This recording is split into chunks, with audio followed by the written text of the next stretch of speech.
ಸೋದರ ಸೋದರಿಯರೇ, ನಂಜುಂಡ ಶೆಟ್ಟರು ಹಾಗೂ ತ್ಯಾಗರಾಜ ಶೆಟ್ಟಿಯವರ ಆತ್ಮಕ್ಕೆ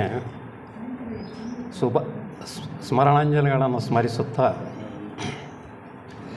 ಈಗ ನನಗೆ ಕೊಟ್ಟಿರ್ತಕ್ಕಂತಹ ವಿಷಯ ಆತ್ಮಸಾಕ್ಷಾತ್ಕಾರದ ಪೂರ್ವ ಸಿದ್ಧತೆ.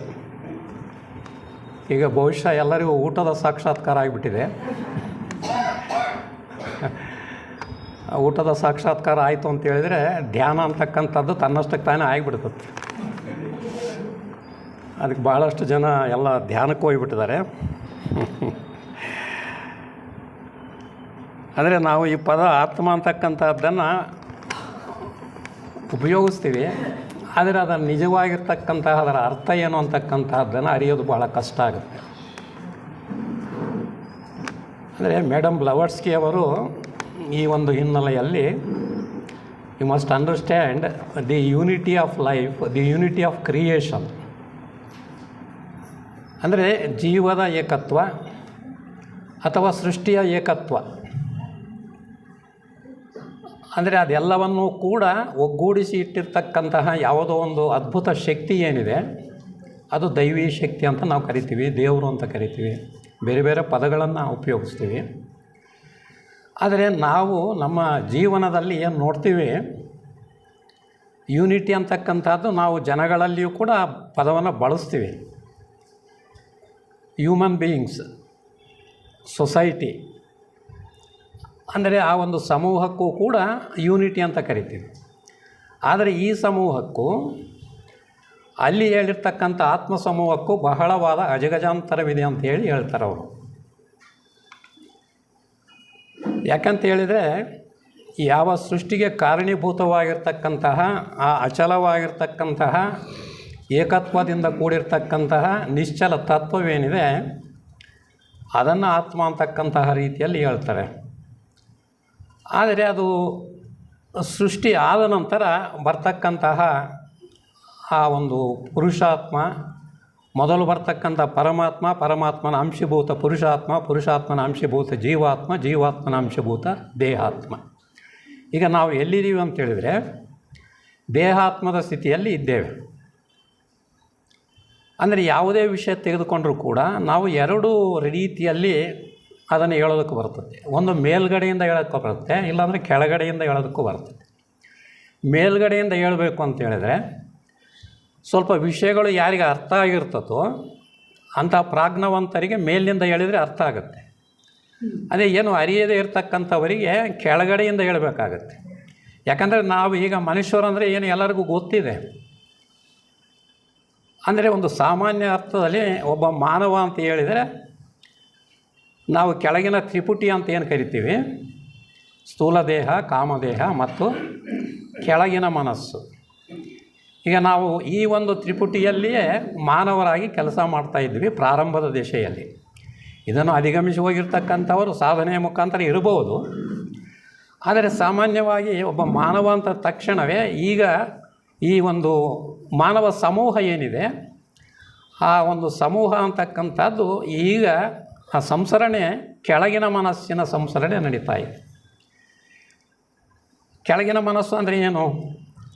ಮನಸ್ಸು ಅಂದರೆ ಏನು?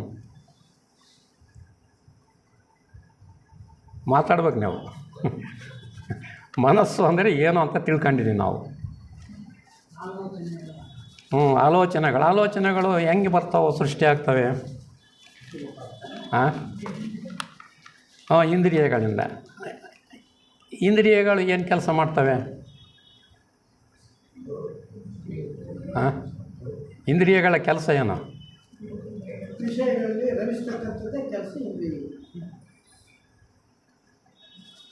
ಇಂದ್ರಿಯಗಳೇ ರಮಿಸ್ತಾವ?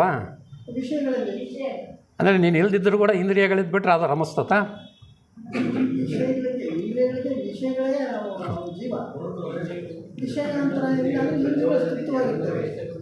ಅಂದರೆ ವಿಷಯಗಳನ್ನು ಸ್ವೀಕರಿಸ್ತಕ್ಕಂಥದ್ದು ಇಂದ್ರಿಯಗಳು. ಅದರಲ್ಲಿ ಎಷ್ಟು ಥರ ಇದ್ದಾವೆ ಇಂದ್ರಿಯಗಳು? ಜ್ಞಾನೇಂದ್ರಿಯಗಳೇನು ಮಾಡ್ತವೆ?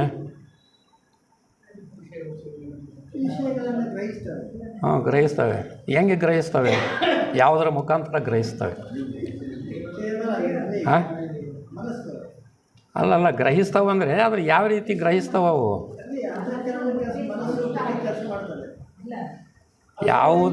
ಯಾವುದೇ ವಸ್ತು ತೆಗೆದುಕೊಂಡ್ರು ಕೂಡ ಪ್ರತಿಯೊಂದಕ್ಕೂ ತನ್ನದೇ ಆಗಿರ್ತಕ್ಕಂಥ ಒಂದು ಸ್ಪಂದನವಿರ್ತದೆ. ಆ ಸ್ಪಂದನಗಳನ್ನು ಸ್ವೀಕರಿಸ್ತಕ್ಕಂತಹದ್ದು ಸ್ಪಂದನದ ಮುಖಾಂತರ ಈ ಜ್ಞಾನೇಂದ್ರಿಯಗಳೇನಿದ್ದಾವೆ ಆ ಜ್ಞಾನೇಂದ್ರಿಯಗಳು ಅದನ್ನು ಆಕರ್ಷಿಸ್ತವೆ.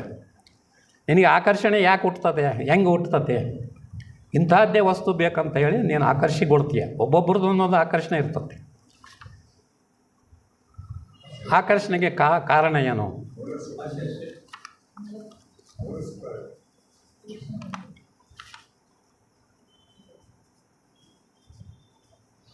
ಇವಾಗ ಇಂಥ ಒಂದು ವಸ್ತು ನನಗೆ ಬೇಕು ಅಂತೇಳಿ ಒಬ್ಬೊಬ್ಬರೇ ಒಂದೊಂದು ಆಕರ್ಷಣೆಗೆ ಒಳಪಡ್ತಾರೆ. ಯಾಕೆ ಹಂಗೆ? ಆಕರ್ಷಣೆಯನ್ನು ಉಂಟು ಮಾಡ್ತಕ್ಕಂಥದ್ದು ಏನಿರ್ತತೆ ವಸ್ತುಗಳಲ್ಲಿ?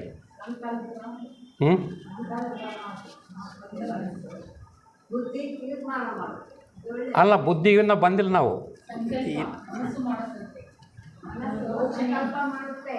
ನಾವು ಮನಸ್ಸಿಗೆ ಹೋಗಿಲ್ಲ. ಇಂದ್ರಿಯಗಳು ಏನು ಮಾಡ್ತವೆ? ಯಾಕೆ ಆಕರ್ಷಣೆಯನ್ನು ಉಂಟು ಮಾಡ್ತವೆ?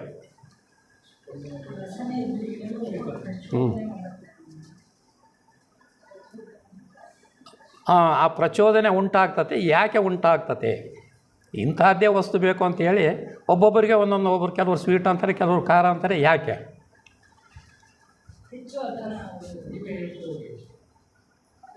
ಅಂದರೆ ಅದನ್ನು ಉಪಯೋಗಿಸಿದಾಗ ಅದರ ಒಂದು ರುಚಿ, ಆಹಾರದ ರುಚಿ, ಶಬ್ದ ಸ್ಪರ್ಶ ರೂಪರಸ ಗಂಧಗಳೇನಿರ್ತವೆ ಅವುಗಳನ್ನು ಅನುಭವಿಸುವುದಕ್ಕೆ ಉಪಯೋಗವಾಗ್ತಕ್ಕಂಥವು. ಶಬ್ದ ಸ್ಪರ್ಶ ರೂಪರಸಗಂಧಗಳು ದೇ ಆರ್ ದ ಮೀಡಿಯಮ್ಸ್. ಅವುಗಳ ಮುಖಾಂತರ ನಾವು ಈಗ ಇವುಗಳನ್ನೆಲ್ಲ ಪಡಿತಾ ಇದ್ವಿ. ಆದರೆ ಆಕರ್ಷಣೆ ಆಗುವುದಕ್ಕೆ ಬೇರೆ ಒಂದು ಕಾರಣ ಇರ್ತದೆ. ಈಗ ನಾನು ನನ್ನ ಹೆಂಡತಿಯನ್ನು ಪ್ರೀತಿಸುತ್ತೇನೆ. ಏಕೆ ಪ್ರೀತಿಸುತ್ತೇನೆ? ಏಕೆ ಆಕರ್ಷಣೆಗೊಂಡಿದ್ದೇನೆ? ಅಲ್ಲ, ನೆನಪಿಲ್ಲ. ಒಂದೇ ಸಾರಿ ಫಸ್ಟ್ ಟೈಮ್ ನೋಡಿರೋದು ನಾನು. ಮದುವೆ ಆಗ್ಬೇಕಂತ್ಕೊಂತೀನಿ. ಅಂದರೆ ಹಲವಾರು ಅಂಶಗಳು ಸೇರಿರ್ತಾವಲ್ಲಿ. ಒಂದು ಆಕರ್ಷಣೆ ಬರಬೇಕು ಅಂದರೆ ಒಂದು ಹುಡುಗಿಯನ್ನು ನಾನು ಹೆಂಡತಿಯಾಗಿ ಸ್ವೀಕರಿಸಬೇಕಂದ್ರೆ ಒಂದು ರೂಪ,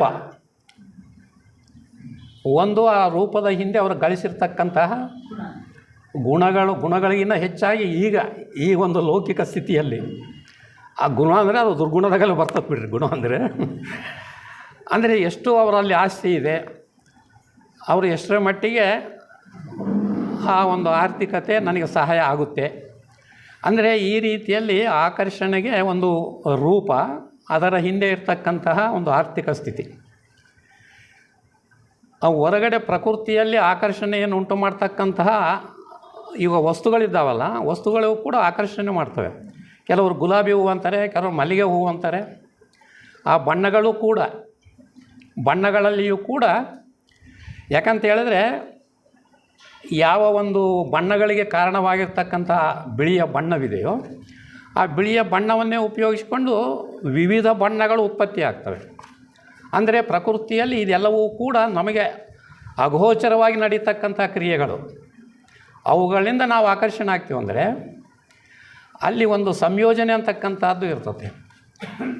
ನಿರ್ದಿಷ್ಟವಾಗಿರ್ತಕ್ಕಂತಹ ರೂಪರೇಷೆಯನ್ನು ಕೊಡ್ತಕ್ಕಂತಹ ಒಂದು ಸಂಯೋಜನೆ ಅಂತಕ್ಕಂಥದ್ದು ಇರ್ತದೆ. ವ್ಯವಸ್ಥೆ ಅಂತಕ್ಕಂಥದ್ದು ಇರ್ತದೆ. ಅಂತರ್ಗತವಾಗಿ ನಿರ್ದಿಷ್ಟವಾಗಿರ್ತಕ್ಕಂತಹ ರೂಪದಲ್ಲಿ ಜೋಡಿಸಿದಾಗ ಯಾವ ರೀತಿ ನಿಮಗೆ ಆಕರ್ಷಣೆ ಆಗುತ್ತೆ ಅಂತಕ್ಕಂಥದ್ದನ್ನು ನೋಡಿರಿ. ಅದೇ ಹೊರಟಾಗಿ ಅವ್ಯವಸ್ಥೆಯ ರೀತಿಯಲ್ಲಿರ್ತಕ್ಕಂಥ ವಸ್ತುಗಳ ಕಡೆ ಗಮನ ಹೋಗೋದಿಲ್ಲ. ಅಂದರೆ ನಾವು ಒಂದು ಮನೆಯಲ್ಲಿ ಆ ವ್ಯವಸ್ಥೆ ಮತ್ತು ಅವ್ಯವಸ್ಥೆ ಇವೆರಡನ್ನು ನೋಡಿದರೆ ಅವನು ಯಾವ ರೀತಿಯಲ್ಲಿ ಆ ಮನೆಯಲ್ಲಿ ಇರ್ತಕ್ಕಂತಹ ವ್ಯಕ್ತಿಗಳು ಇದ್ದಾರೆ, ಅವರ ಮನೋಸ್ಥಿತಿ ಏನಿದೆ ಅಂತಕ್ಕಂಥದ್ದು ಗೊತ್ತಾಗ್ತದೆ.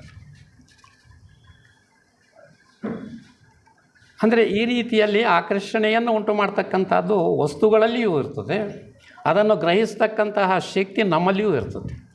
ಯಾಕಂತ ಹೇಳಿದ್ರೆ ನಾವು ಸೇವನೆ ಮಾಡ್ತಕ್ಕಂಥ ಆಹಾರ ವಸ್ತುಗಳೇನಿದ್ದಾವೆ ಅದು ಪ್ರಕೃತಿಯಿಂದಲೇ ಬರ್ತಕ್ಕಂಥ ಅದೇ ಅಣುಗಳು ನಮ್ಮ ಶರೀರದಲ್ಲಿದ್ದಾವೆ. ಅದೇ ಸ್ಪಂದನಗಳು ಆ ವಸ್ತುಗಳಲ್ಲಿ ಇದೆ. ಸ್ಪಂದನದಿಂದ ಯಾವ ರೀತಿ ಆಕರ್ಷಣೆ ಉಂಟಾಗುತ್ತೆ ಅಂತಕ್ಕಂಥದ್ದನ್ನು ನಾವು ಸ್ವಲ್ಪ ತಿಳಿಬೇಕಾಗುತ್ತೆ. ಅಂದರೆ ಇಡೀ ಒಂದು ಸೃಷ್ಟಿ ನಡೀತಕ್ಕಂತಹದ್ದೇ ಯಾವ ಸಂಕಲ್ಪ ಅಂತ ಹೇಳಿದರೂ ಆ ಸಂಕಲ್ಪದ ಆ ಒಂದು ವೈಬ್ರೇಷನ್ಸ್ ಅಂತ ಏನು ಕರಿತೀವಿ, ಅದು ಪ್ರಾರಂಭ ಆಗ್ತಕ್ಕಂಥದ್ದೇ ಒಂದು ಸಂಕಲ್ಪ ಅಂತಕ್ಕಂಥ ರೀತಿಯಲ್ಲಿ ಪ್ರಾರಂಭ ಆಗಿದೆ ಅಂತಕ್ಕಂಥದ್ದನ್ನು ನಾವು ನೋಡ್ತೀವಿ. ಏನು ಬಿಗ್ ಬ್ಯಾಂಗ್ ಥಿಯರಿ ಅಂತ ಏನು ಕರೀತಾರೆ, ಆ ಒಂದು ಸ್ಫೋಟಕದಿಂದ ಒಂದು ಹೊರಬಂದಿರತಕ್ಕಂಥ ಸತ್ಸಂಕಲ್ಪವೇನಿದೆ ಅದು ಪ್ರಾರಂಭದಲ್ಲಿ ಶಬ್ದದ ರೀತಿಯಲ್ಲಿ ಹೊರಗಡೆ ಬಂದರೂ ಕೂಡ ಯಾವ ರೀತಿ ಗುಡುಗು ಸಿಡಿಲು ಬರುತ್ತದೋ, ಗುಡುಗು ಆದ ನಂತರ ಇದು ಮಿಂಚು ಬರ್ತದೆ. ಇದು ನಾವು ಪ್ರಕೃತಿಯಲ್ಲಿ ನೋಡ್ತಕ್ಕಂಥದ್ದು. ಅಂದರೆ ಈ ರೀತಿಯಲ್ಲಿ ಆ ಒಂದು ವಿಶ್ವ ವಸ್ತುವಿನಲ್ಲಿ ಸ್ಫೋಟಗೊಂಡಾಗ ಭಯಂಕರವಾಗಿರ್ತಕ್ಕಂತಹ ಆ ಒಂದು ಶಬ್ದ ಅಂತಕ್ಕಂಥದ್ದು ಬರ್ತದೆ. ಅದನ್ನು ಅನುಸರಿಸಿ ಬೆಳಕು ಅಂತಕ್ಕಂಥದ್ದು ಬರ್ತದೆ ಅಂತಕ್ಕಂಥದ್ದನ್ನು ನಾವು ಈ ದಿವ್ಯಜ್ಞಾನ ವಾಗ್ಮಯದಲ್ಲಿ ನೋಡ್ತಕ್ಕಂಥದ್ದು. ಅದು ಇವನ್ ನಮ್ಮ ವಿಜ್ಞಾನಿಗಳು ಕೂಡ ಹೇಳ್ತಕ್ಕಂಥದ್ದು ಅದೇ ರೀತಿಯಲ್ಲಿ ಇದೆ. ನಾವು ನೋಡ್ತಕ್ಕಂತಹ ಪ್ರಕೃತಿಯಲ್ಲಿಯೂ ಕೂಡ ಅದು ಇದೆ. ಅಂದರೆ ಅದರ ಒಂದು ಪ್ರಭಾವ ಯಾವ ರೀತಿಯಲ್ಲಿ ಕೆಳಗಿನ ಪ್ರಪಂಚದಲ್ಲಿ ಆಗ್ತದೆ. ಗುಡುಗು ಬಂದಾಗ ಏನಾಗುತ್ತೆ, ಆ ಸಿಡಿಲು ಬಡಿದ್ರೆ ಏನಾಗುತ್ತೆ. ಅಂದರೆ ಈ ರೀತಿ ಪ್ರಕೃತಿಯಲ್ಲಿ ಅಂತರ್ಗತವಾಗಿ ಅಡಗಿರ್ತಕ್ಕಂತಹ ಶಕ್ತಿಗಳೇನಿದ್ದಾವೆ, ಆ ಶಕ್ತಿಗಳನ್ನೆಲ್ಲ ನಿಧಾನವಾಗಿ ಪ್ರಕೃತಿಯನ್ನು ಆ ಒಂದು ಅಧ್ಯಯನ ಮಾಡುತ್ತಾ ಈಗ ಏನು ಇವಾಗ ಒಂದು ಮಟ್ಟಕ್ಕೆ ಬಂದು ನಿಂತಿದ್ದೇವೆ. ಇದು ಎಲ್ಲವೂ ಕೂಡ ಆಧ್ಯಾತ್ಮ ಮಾರ್ಗದಲ್ಲಿ ಹೋಗಿರ್ತಕ್ಕಂತಹ ಸಾಧು ಸಂತರಾಗಿರ್ಬೋದು, ಋಷಿಗಳಾಗಿರ್ಬೋದು, ಇಲ್ಲಂದರೆ ವೈಜ್ಞಾನಿಕವಾಗಿ ಅದೇ ವಿಷಯಗಳನ್ನು ಪ್ರತಿಪಾದಿಸ್ತಕ್ಕಂಥ ವಿಜ್ಞಾನಿಗಳಾಗಿರ್ಬೋದು, ಮತ್ತು ಇನ್ನೊಂದು ರಿಲಿಜನ್ ಮತ ಅಂತಕ್ಕಂಥದ್ದು. ಆದರೆ ಮೇಡಮ್ ಬ್ಲವಡ್ಸ್ಕಿ ಅವರು ಏನು ಹೇಳ್ತಾರಂದರೆ, ಈ ರಿಲಿಜನ್ ಅಂತಕ್ಕಂತಹ ಪದವನ್ನು ಬಹಳ ಆ ಒಂದು ಇನ್ ಎ ಲೈಟ್ ಮ್ಯಾನರ್, ಅದರ ನಿಜವಾಗಿರ್ತಕ್ಕಂಥ ಅರ್ಥ ಅಂದರೆ ಮತ ಅಂದರೆ ಸತ್ಯದ ಅನ್ವೇಷಣೆ ಮಾಡಿಕೊಡ್ತಕ್ಕಂಥದ್ದೇ ನಿಜವಾದ ಮತ. ಅದಕ್ಕೆ ರಿಲಿಜನ್ ವಿಸ್ಡಮ್ ಅಂತ ಕರೀತಾರೆ ಅವರು. ರಿಲಿಜನ್ ವಿಸ್ಡಮ್ ಅಂದರೆ ಯಾವ ಸತ್ಯದ ಅನ್ವೇಷಣೆಯಿಂದ ಕಂಡುಕೊಂಡಿರ್ತಕ್ಕಂತಹ ಜ್ಞಾನವಿದೆಯೋ, ಅಂದರೆ ಅದು ಪ್ರಾಯೋಗಿಕವಾಗಿರ್ತಕ್ಕಂತಹ ಜ್ಞಾನ. ಈಗ ನಾವು ಏನು ನಾಲೆಡ್ಜ್ ಆ್ಯಂಡ್ ವಿಸ್ಡಮ್ ಅಂತ ಕರಿತೀವಿ, ಅವಕ್ಕೆ ಇರ್ತಕ್ಕಂತಹ ತಾರತಮ್ಯವನ್ನು ಅಲ್ಲಿ ಸ್ಪಷ್ಟವಾಗಿ ಅವರು ತಿಳಿಸ್ಕೊಡ್ತಾರೆ. ನನಗೆ ನಾಲೆಡ್ಜ್ ಅನ್ನೋದು ಬೇಕಾದಂಗಿರ್ಬೋದು, ಬೇಕಾದಷ್ಟು ವಿಷಯಗಳು ತಿಳ್ಕೊಂಡಿರ್ಬೋದು, ಆದರೆ ಅದನ್ನು ಪ್ರಾಯೋಗಿಕವಾಗಿ ನಾನು ಉಪಯೋಗ ಮಾಡುವುದಕ್ಕೆ ಬರದಿದ್ದರೆ ಅದು ವಿಸ್ಡಮ್ ಅಲ್ಲ. ನನಗೆ ಒಂದು ದುಃಖದಲ್ಲಿರ್ತಕ್ಕಂತಹ ವ್ಯಕ್ತಿಗೆ ನಾನು ಆ ಒಂದು ಸಹಾಯವನ್ನು ಮಾಡಬೇಕು ಅಂತ ಹೇಳಿದರೆ, ಅದು ಏನಾದರೂ ರೋಗ ಬಂದಿತ್ತಂದರೆ ಆ ರೋಗಕ್ಕೆ ನಾನು ಸಹಾಯ ಮಾಡಬೇಕು ಅಂತಕ್ಕಂತಹ ಒಂದು ಸಹನ ಶಕ್ತಿ ನನ್ನಲ್ಲಿದ್ದರೂ, ಆ ಒಂದು ಸಹಾಯ ಮಾಡಬೇಕು ಅಂತಕ್ಕಂತಹ ಭಾವನೆ ಇದ್ದರೂ ಕೂಡ ನನಗೆ ಆ ರೋಗಕ್ಕೆ ಪರಿಹಾರ ಏನು ಅಂತಕ್ಕಂಥ ಜ್ಞಾನ ಇರಲಿಲ್ಲ ಅಂದರೆ ನಾವು ಅದನ್ನು ಎಷ್ಟೇ ನಾನು ಒಳ್ಳೆಯವನಾದರೂ ಕೂಡ ಆ ಒಂದು ತಿಳುವಳಿಕೆ ಅಂತಕ್ಕಂಥದ್ದು ಉಪಯೋಗ ಆಗೋದಿಲ್ಲ. ಆ ವಿಸ್ಡಮ್ ಅಂತಕ್ಕಂಥದ್ದು ಇದ್ದರೆ ಮಾತ್ರ. ವಿಸ್ಡಮ್ ಅಂದರೆ ಪ್ರಾಕ್ಟಿಕಲ್ಲಾಗಿ ನಾವು ಏನು ಪಡೆದಿರ್ತೀವೋ ಆ ಜ್ಞಾನ. ಈ ನಾಲೆಡ್ಜ್ ಅಂತಕ್ಕಂಥ ಪದವೇನಿದೆ ಇದು ಥಿಯರಿಟಿಕಲ್, ಸುಮ್ಮನೆ ಓದಿರ್ತೀವಿ ಪುಸ್ತಕಗಳಲ್ಲಿ, ಅನೇಕ ಪುಸ್ತಕಗಳಲ್ಲಿ ಓದಿರ್ಬೋದು, ಬೇಕಾದಷ್ಟು ವಿಷಯ ಗೊತ್ತಾಯ್ತು ನನಗೆ, ಆದರೆ ಅದರಿಂದ ಏನು ಉಪಯೋಗ ಇಲ್ಲ. ಸಮಯ ವ್ಯರ್ಥ, ನಮ್ಮ ಶಕ್ತಿ ವ್ಯರ್ಥ. ಅಂದರೆ ಈ ರೀತಿಯಲ್ಲಿ ನಾವು ಮಾಡ್ತಕ್ಕಂತಹ ಜೀವನವೇನಿದೆ ಇದನ್ನು ಈ ರೀತಿಯಲ್ಲಿ ಕೇವಲ ಅದು ಚೆನ್ನಾಗಿದೆ, ಇದು ಚೆನ್ನಾಗಿದೆ, ಅವ್ರು ಚೆನ್ನಾಗಿ ಹೇಳ್ತಾರೆ, ಇವ್ರು ಚೆನ್ನಾಗಿ ಹೇಳ್ತಾರೆ ಅಂತಕ್ಕಂತಹ ವಿಷಯ ಸಂಗ್ರಹಣೆ ಮಾಡ್ತೀವಿ ಹೊರತು ಅದು ಎಷ್ಟರ ಮಟ್ಟಿಗೆ ನನ್ನ ಜೀವನದಲ್ಲಿ ಅನುಷ್ಠಾನಕ್ಕೆ ಬರುತ್ತದೆ ಇದು ನಾವು ಯಾರು ನೋಡೋದಿಲ್ಲ. ಸುಮ್ಮನೆ ಎಲ್ಲರೂ ಮಾಡ್ತಾ ಇದ್ದಾರೆ ಜೀವನ, ನಾವು ಮಾಡ್ತಾ ಇದ್ದೀವಿ, ಅದರಿಂದ ಏನಾದರೂ ಉಪಯೋಗ ಇದೆಯಾ? ಅಂದರೆ ಈ ರೀತಿಯ ಆಂತರಿಕವಾಗಿರ್ತಕ್ಕಂತಹ ಆ ಭಾವನೆ ಒಳಗಡೆ ಉತ್ಪತ್ತಿಯಾದಾಗ ನಾವು ಜೀವನ ಮಾಡ್ತಕ್ಕಂಥದ್ದು ಎಷ್ಟು ಸಕ್ರಿಯವಾಗಿದೆ, ಇದು ಇತರರಿಗೆ ಉಪಯೋಗ ಆಗುತ್ತಾ, ನನಗೂ ಉಪಯೋಗ ಆಗುತ್ತಾ, ಇದರಿಂದ ಯಾವ ಒಂದು ಪ್ರಕೃತಿ ಇದೆಯೋ ಆ ಪ್ರಕೃತಿಗೆ ಏನಾದರೂ ತೊಂದರೆ ಆಗುತ್ತಾ? ಅಂದರೆ ಹಿಂದಿನ ನಮ್ಮ ಒಂದು ಜೀವನದ ಕ್ರಮ ಯಾವ ರೀತಿಯಲ್ಲಿತ್ತು ಅಂದರೆ, ನಾವು ರೈತಾಪಿ ಜೀವನವನ್ನು ಮಾಡ್ತಾಯಿದ್ವಿ. ಅದು ಪ್ರಕೃತಿಯ ಯಾವ ಆ ಒಂದು ಸೃಷ್ಟಿಯ ಒಂದು ನಿಯಮಗಳಿಗೆ ಅನುಸಾರವಾಗಿರ್ತಕ್ಕಂತಹ ರೀತಿಯಲ್ಲೇ ನಾವು ನಮ್ಮನ್ನು ತೊಡಗಿಸಿಕೊಳ್ತಾ ಇದ್ವಿ. ಅಂದರೆ ರಾಸಾಯನಿಕ ಗೊಬ್ಬರ ಏನು ಬಂದವೋ ಅದು ಈ ಒಂದು ಯಾವ ಪಶುಗಳನ್ನು ನಾವು ಸಾಕಿ ಆ ಗೊಬ್ಬರ ಅಂತಕ್ಕಂಥದ್ದು ಆ ಪ್ರಕೃತಿಗೆ ಪೂರಕವಾಗಿ ಕೆಲಸ ಮಾಡ್ತಾಯಿತ್ತು.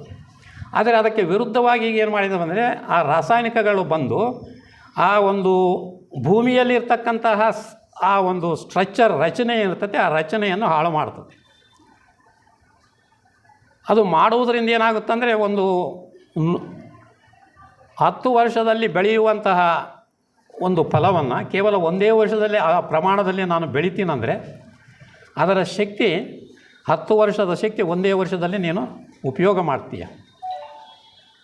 ಅಂದರೆ ಈ ರೀತಿ ಯಾವುದು ಅಸ್ವಾಭಾವಿಕವಾಗಿರ್ತದೋ, ಅನ್ಯಾಚುರಲ್, ಆ ರೀತಿಯ ಪದ್ಧತಿಯಲ್ಲಿ ಹೋಗಿದ್ದೀವಂದರೆ ನಮ್ಮ ಒಂದು ಜೀವನವೂ ಹಾಳಾಗುತ್ತದೆ, ಪ್ರಕೃತಿಯ ಜೀವನವೂ ಹಾಳಾಗುತ್ತದೆ. ನಾವೆಲ್ಲರೂ ಯಾವ ರೀತಿಯಲ್ಲಿ ಬೆಳೆದು ಬಂದಿದ್ದೀವಿ ಅಂದರೆ ಪ್ರಕೃತಿಯಿಂದಲೇ ಬೆಳೆದು ಬಂದಿರತಕ್ಕಂಥವ್ರು ನಾವೆಲ್ಲರೂ ಕೂಡ. ಪ್ರಕೃತಿಗೂ ನಮಗೂ ಅವಿನಾಭಾವ ಸಂಬಂಧ ಇದೆ ಅಂತಕ್ಕಂಥದ್ದನ್ನು ಗುರುತಿಸಬೇಕು. ಆದರೆ ಇವತ್ತು ಏನು ಮಾಡ್ತಾಯಿದ್ವಿ ಸ್ವಾರ್ಥದಿಂದ, ಪ್ರಕೃತಿಯನ್ನು ಹಾಳು ಮಾಡ್ತಾ ಇದ್ದೀವಿ. ಎಲ್ಲ ಬಂಜರು ಭೂಮಿಗಳನ್ನು ನಾವು ಬೆಳೆಸ್ತಾ ಇದ್ದೀವಿ. ನಾವು ಪೂರ್ವಕಾಲದಲ್ಲಿ 1 ಎಕರೆ ಹೊಲ ತೆಗೆದುಕೊಳ್ಬೇಕಂದ್ರೆ ಅದು 3,000 ಕೊಡ್ತಕ್ಕಂಥದ್ದು, ಆಗ ಉತ್ತಮ ಬೆಳೆ ಬೆಳೀತಕ್ಕಂಥದ್ದು. ಈಗ 3 ಕೋಟಿ ಆಗಿದೆ, ಅದು ಬೆಳೆಯೋದಿಲ್ಲ, ಅಲ್ಲಿ ಬೆಳೆಯೋದಿಲ್ಲ. ಆದರೆ ನಿನಗೆ ಹಣ ಅಂತಕ್ಕಂಥದ್ದು ಲೆಕ್ಕವಿಲ್ಲದಂಗೆ ಬರ್ತಾಯಿದೆ. ಅದರ ಉಪಯೋಗವೇನು? ಅಂದರೆ ಯಾವ ರೀತಿಯಲ್ಲಿ ನಮ್ಮ ಆಲೋಚನೆಗಳು ಹೋಗ್ತಾ ಇದ್ದಾವೆ, ಕೇವಲ ಹಣದ ಹಿಂದೆ ಹೋಗ್ತಾ ಇದ್ದೀವಿ, ಆರ್ಥಿಕತೆಯ ಹಿಂದೆ ಹೋಗ್ತಾ ಇದ್ದೀವಿ. ಎಷ್ಟು ಹಣ ಇದ್ದರೆ ಏನು ಮಾಡ್ತೀಯ? ಈಗ ಗ್ಯಾಸ್ ಸಿಗೋದಿಲ್ಲ, ನಿನ್ನ ಹತ್ರ ಎಷ್ಟು ರೊಕ್ಕ ಇದ್ದರೆ ಏನು ಮಾಡಬೇಕು? ಅಂದರೆ ಯಾವ ರೀತಿಯಲ್ಲಿ ಆ ದುರಾಸೆ ಅಂತಕ್ಕಂಥದ್ದು ಈ ಒಂದು ರಾಜ್ಯಗಳನ್ನು ಆಡ್ತಕ್ಕಂತಹ ಮುಖಂಡರನ್ನು ನಾವು ಏನು ಹರಿಸ್ತೀವಿ, ಅವರಲ್ಲಿ ಇಂತಹ ದುಷ್ಟ ಸ್ವಾರ್ಥ ಬುದ್ಧಿ ಇತ್ತು ಅಂದರೆ ಇಡೀ ಪ್ರಪಂಚವನ್ನೇ ಅದು ನಲಗಿಸುವಂತಹ ರೀತಿಯಲ್ಲಿ ಇರ್ತದೆ. ಇದು ನಾವು ಸ್ವಯಂಕೃತ ಮಾನವರು ಮಾಡಿಕೊಳ್ತಕ್ಕಂತಹ ಪ್ರಕೃತಿಯ ಮೇಲೆ ದಾಳಿಯನ್ನು ಮಾಡ್ತಕ್ಕಂಥ ಕೆಲಸವನ್ನು ಮಾಡ್ತಾಯಿದ್ದೀವಿ. ಮತ್ತೊಂದು ಕಡೆ ಆ ಒಂದು ಪ್ರಕೃತಿಯಲ್ಲಿ ಈ ರೀತಿಯ ಅಸಮಾನತೆ ಅಂತಕ್ಕಂಥದ್ದು ಬಂದಾಗ ಅದನ್ನು ಸಮತ್ವಕ್ಕೆ ತೆಗೆದುಕೊಂಡು ಬರಬೇಕು ಅಂತ ಹೇಳಿ ಆ ಒಂದು ದೈವ ಶಕ್ತಿ ಅಂತಕ್ಕಂಥದ್ದು ಅದಕ್ಕೆ ಆ ಒಂದು ಪ್ರಕೃತಿಯ ವಿಕೋಪಗಳನ್ನೇ ಸೃಷ್ಟಿ ಮಾಡ್ತದೆ.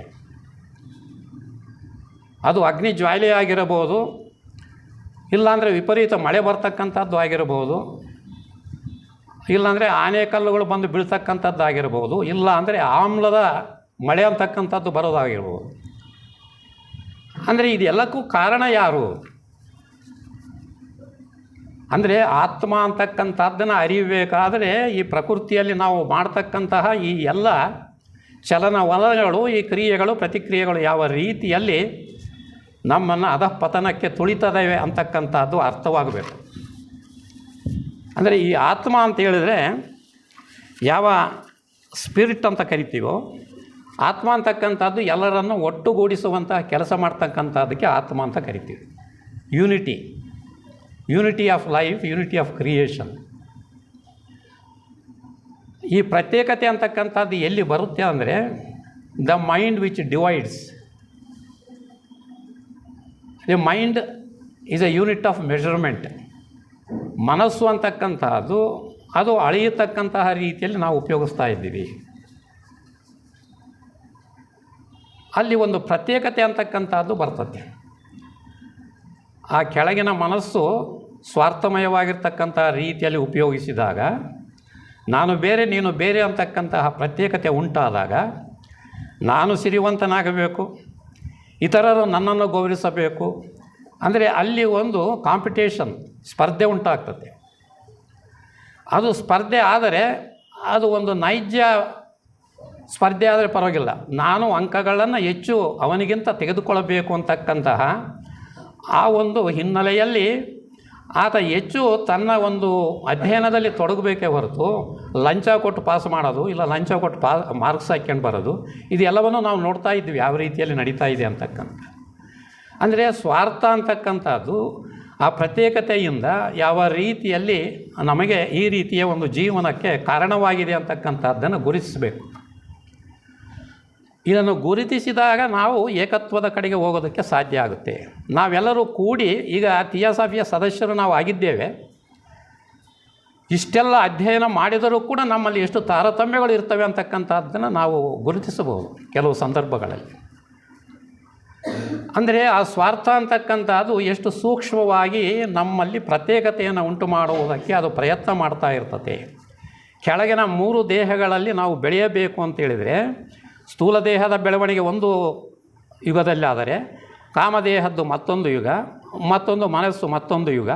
ಅಂದರೆ ಈ ರೀತಿಯಲ್ಲಿ ಒಂದೊಂದೇ ದೇಹಗಳು ಸೃಷ್ಟಿಯಾಗಿ ಬಂದಿರತಕ್ಕಂಥದ್ದು. ನಾವು ಒಮ್ಮೆಗೆ ಮನುಷ್ಯರಾಗಿ ಬಂದಿಲ್ಲ.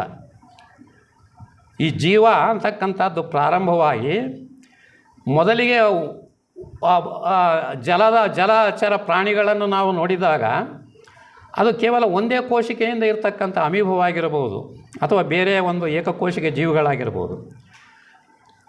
ಅವು ಎಲ್ಲವೂ ಕೂಡ ಪ್ರಾರಂಭದಲ್ಲಿ ತಾನು ಬದುಕಬೇಕು ಅಂತಕ್ಕಂತಹ ಒಂದು ಹುಟ್ಟು ಗುಣ ಇರ್ತದೆ ಅದರಲ್ಲಿ. ಈಗ ನಮ್ಮಲ್ಲಿ ಕೆಲವು ಹುಟ್ಟು ಗುಣಗಳಿದ್ದಾವೆ, ದೇಹದಲ್ಲಿ ಕೆಲವು ಹುಟ್ಟು ಗುಣಗಳಿದ್ದಾವೆ. ನಮ್ಮ ದೇಹಕ್ಕೆ ಏನು ಹುಟ್ಟು ಗುಣಗಳಿದ್ದಾವೆ? ನಮ್ಮ ದೇಹ ಇದೆ, ಇದು ಏನನ್ನು ಬಯಸುತ್ತದೆ? ಈಗ ನಮ್ಮೆಲ್ಲರಿಗೂ ಶರೀರ ಇದೆ, ಇದು ಏನನ್ನು ಬಯಸುತ್ತದೆ? ಇದಕ್ಕೆ ತನ್ನದೇ ಆದ ಹುಟ್ಟು ಗುಣಗಳಿದ್ದಾವೆ. ಹಾಂ, ಕರೆಕ್ಟ್ ಹೇಳ್ರಿ.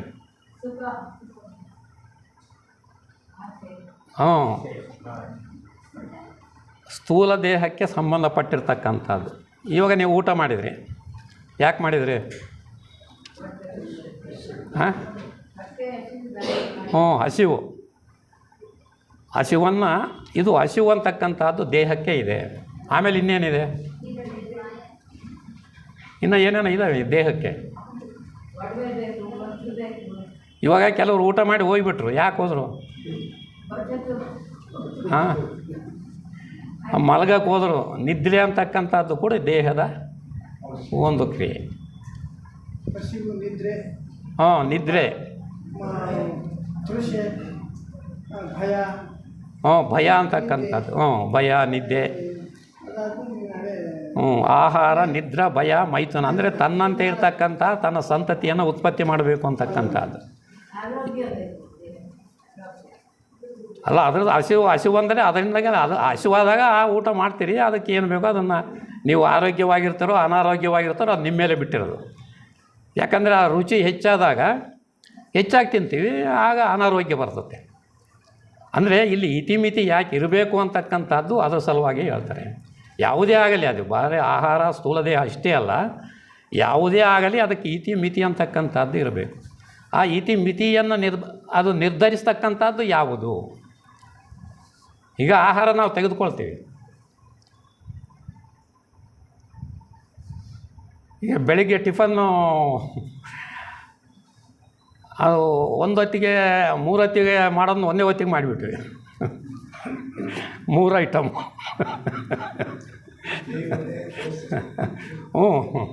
ಅಂದರೆ ಅದು ಬೇರೆ ಬೇರೆವಾದರೆ ರುಚಿ ಬೇರೆ ಇರ್ತದೆ, ಅದು ತಿನ್ನೋದಕ್ಕೆ ಹೋಗ್ತವೆ. ಒಂದೇ ಐಟಮ್ ನೀವು ಕೊಟ್ಟರೆ ಅಷ್ಟು ತಿನ್ನೋದಿಲ್ಲ. ಪರೀಕ್ಷೆ ಮಾಡಿಕೊಳ್ಬೋದು ನೀವು. ಅದಕ್ಕೋಸ್ಕರನೇ ಬೇರೆ ಬೇರೆ ಐಟಮ್ ಮಾಡ್ತಾರೆ. ಅಂದರೆ ರುಚಿ ಅಂತಕ್ಕಂಥದ್ದು ಯಾವ ರೀತಿಯಲ್ಲಿ ಹೆಚ್ಚಿನ ಆಹಾರವನ್ನು ನಮ್ಮ ದೇಹದೊಳಗೆ ಕಳಿಸುತ್ತದೆ, ಅದು ನಮಗೆ ಅನಾರೋಗ್ಯವನ್ನು ತರುತ್ತದೆ. ಅಂದರೆ ಇತಿಮಿತಿ ಯಾಕೆ ಇರಬೇಕು ಅನ್ನೋದಕ್ಕೆ ಇದು. ಆಮೇಲೆ ಇನ್ನೂ ಒಂದು, ನಮ್ಮ ದೇಹದ ರಚನೆ ಒಬ್ಬೊಬ್ಬರದ್ದು ಒಂದೊಂದು ಥರ ಇರ್ತದೆ. ಎಲ್ಲರದ್ದು ಒಂದೇ ಥರ ಇರೋದಿಲ್ಲ. ಕೆಲವ್ರದ್ದು ಸ್ಥೂಲ ದೇಹ, ಕೆಲವ್ರದ್ದು ತೆಳುವಾದ ದೇಹ, ಕೆಲವರು ಮಧ್ಯಮ ದೇಹ. ಆ ದೇಹಕ್ಕೆ ಅನುಗುಣವಾಗಿ ಆಹಾರವನ್ನು ತೆಗೆದುಕೊಳ್ಬೇಕು. ಈಗ ಹೊಲದಲ್ಲಿ ಕೆಲಸ ಮಾಡ್ತಕ್ಕಂಥವ್ರಿಗೆ ಆಹಾರ ಜಾಸ್ತಿ ಬೇಕಾಗುತ್ತೆ. ಅವನು ಸ್ಥೂಲ ದೇಹವನ್ನು ಹೆಚ್ಚಾಗಿ ಉಪಯೋಗಿಸ್ತಾರೆ. ಅದಕ್ಕೆ ಪೂರಕವಾಗಿ ಮನಸ್ಸು ಇವೆಲ್ಲ ಉಪಯೋಗಿಸ್ಬೋದು. ಆದರೆ ಈಗ ನಾವು ಆಫೀಸಿನಲ್ಲಿ ಕೆಲಸ ಮಾಡ್ತಕ್ಕಂಥವರಿಗೆ ಇದರ ಒಂದು ಹೆಚ್ಚಿನ ಭೌತಿಕವಾಗಿರ್ತಕ್ಕಂಥ ಪ್ರಯೋಜನ ಜಾಸ್ತಿ ಇರೋದಿಲ್ಲ. ಅದು ಕುಂತ್ಕೊಂಡು ಕೆಲಸ ಮಾಡ್ತಕ್ಕಂಥವರಿಗೆ ಆ ಒಂದು ಕಾಮದೇಹ ಮತ್ತು ಮನೋದೇಹ ಅಂತಕ್ಕಂಥವು ಹೆಚ್ಚಾಗಿ ಕೆಲಸ ಮಾಡ್ತಾರೆ.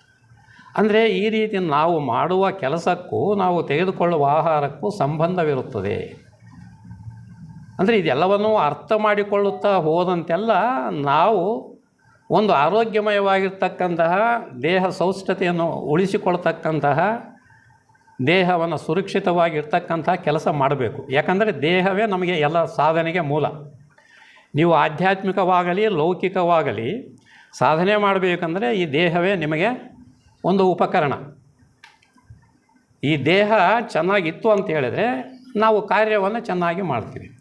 ಇದು ಲೌಕಿಕವಾಗಿರ್ತಕ್ಕಂಥ ಕಾರ್ಯಗಳಿಗೂ ಆಗಬಹುದು ಅಥವಾ ಆಧ್ಯಾತ್ಮಿಕವಾಗಿರ್ತಕ್ಕಂಥ ಕಾರ್ಯಗಳಿಗೂ ಆಗಿರ್ಬೋದು. ಆದ್ದರಿಂದಲೇ ಈ ಸ್ಥೂಲ ದೇಹವನ್ನು ನಾವು ಯಾವ ರೀತಿ ನಾವು ಸಾಕಿರ್ತಕ್ಕಂಥ ಪ್ರಾಣಿಗಳು ಮನೆಯಲ್ಲಿರ್ತವೋ ಅವುಗಳನ್ನು ಎಷ್ಟು ಚೆನ್ನಾಗಿ ನೋಡಿಕೊಂಡರೆ ಅಷ್ಟು ಚೆನ್ನಾಗಿ ಅವು ನಮಗೆ ಪ್ರತಿಫಲವನ್ನು ಕೊಡ್ತವೆ. ಆ ರೀತಿಯಲ್ಲಿ ಆಧ್ಯಾತ್ಮಿಕವಾಗಿ ಮುಂದುವರೆದಿರ್ತಕ್ಕಂಥವ್ರು ಹೇಳೋದೇನೆಂದರೆ, ಈ ದೇಹ ಅಂತಕ್ಕಂಥದ್ದು ನಿನಗೆ ಉಪಯೋಗವಾಗ್ತಕ್ಕಂಥ ಒಂದು ಪ್ರಾಣಿ. ಆ ಪ್ರಾಣಿಯನ್ನು ನೀನು ಎಷ್ಟು ಚೆನ್ನಾಗಿ ನೋಡಿಕೊಂಡರೆ ಅಷ್ಟು ನಿನಗೆ ಅದು ಪೂರಕವಾಗಿ ಕೆಲಸ ಮಾಡ್ತದೆ. ಇದಾದ ನಂತರ ಬರ್ತಕ್ಕಂಥದ್ದು ಆಸೆಗಳು.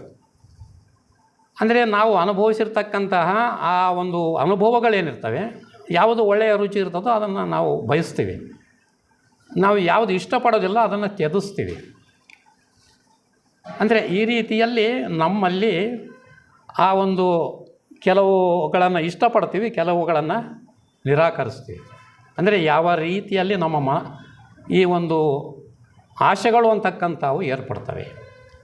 ಯಾವುದು ನಮಗೆ ರುಚಿಯಾಗಿರ್ತದೋ ಅದನ್ನು ತೆಗೆದುಕೊಳ್ತೀವಿ, ಯಾವುದು ಅರುಚಿಯೋ ಅದನ್ನು ತ್ಯಜಿಸ್ತೀವಿ. ಅಂದರೆ ಈ ರೀತಿಯಲ್ಲಿ ನಮ್ಮ ಜೀವನ ಅಂತಕ್ಕಂತಹದ್ದು ಆ ಒಂದು ನಾವು ಪಡೆಯತಕ್ಕಂತಹ ಅನುಭವಗಳೇನಿರ್ತವೆ ಆ ಅನುಭವಗಳನ್ನು ವಿಭಜಿಸಿ ಯಾವುದು ಒಳ್ಳೆಯದು ಯಾವುದು ಕೆಟ್ಟದ್ದು ಆ ರುಚಿಯನ್ನು ಅದನ್ನು ನಿನಗೆ ತಿಳಿಸ್ತಕ್ಕಂತಹದ್ದು ಕಾಮದೇಹದಲ್ಲಿರ್ತಕ್ಕಂತಹ ಗ್ರಂಥಿಗಳು.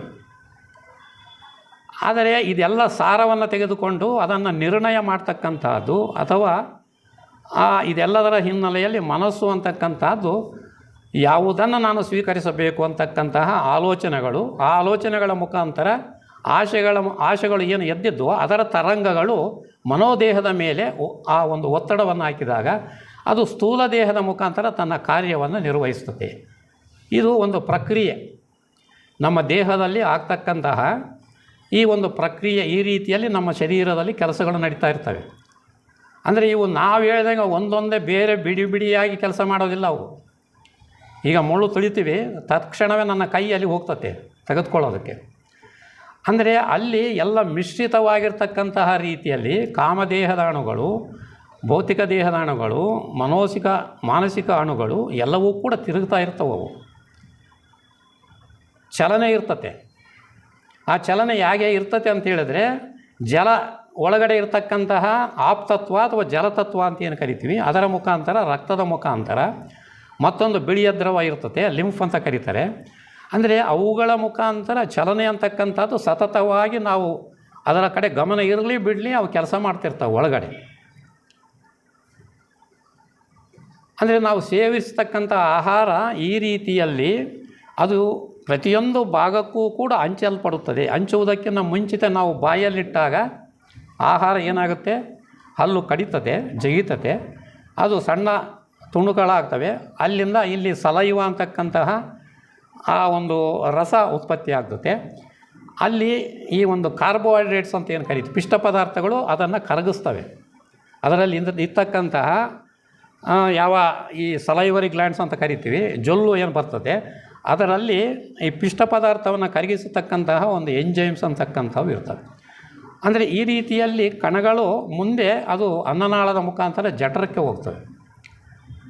ಅಂದರೆ ಆ ಜಠರದಲ್ಲಿ ಹೋಗಿ ಅಲ್ಲಿ ಯಾವ ಒಂದು ಸಸಾರಜನಕ ಪ್ರೋಟೀನ್ಸ್ ಅಂತ ಏನು ಕರಿತೀವಿ ಅಲ್ಲಿ ಪೆಪ್ಸಿನ್ ಅಂತಕ್ಕಂತಹ ಒಂದು ಎಂಜೈಮ್, ಅಂದರೆ ಅದು ಅಲ್ಲಿರ್ತಕ್ಕಂತಹ ಕಣಗಳನ್ನು ಅದು ಬಿಡಿಸ್ತತೆ.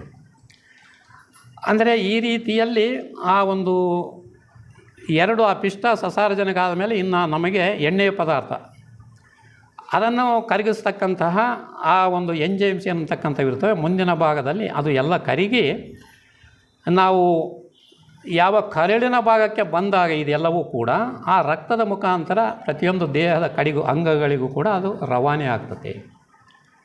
ಅಂದರೆ ಇದು ವಸ್ತುವಿನ ರೂಪದಲ್ಲಿರ್ತಕ್ಕಂಥದ್ದು.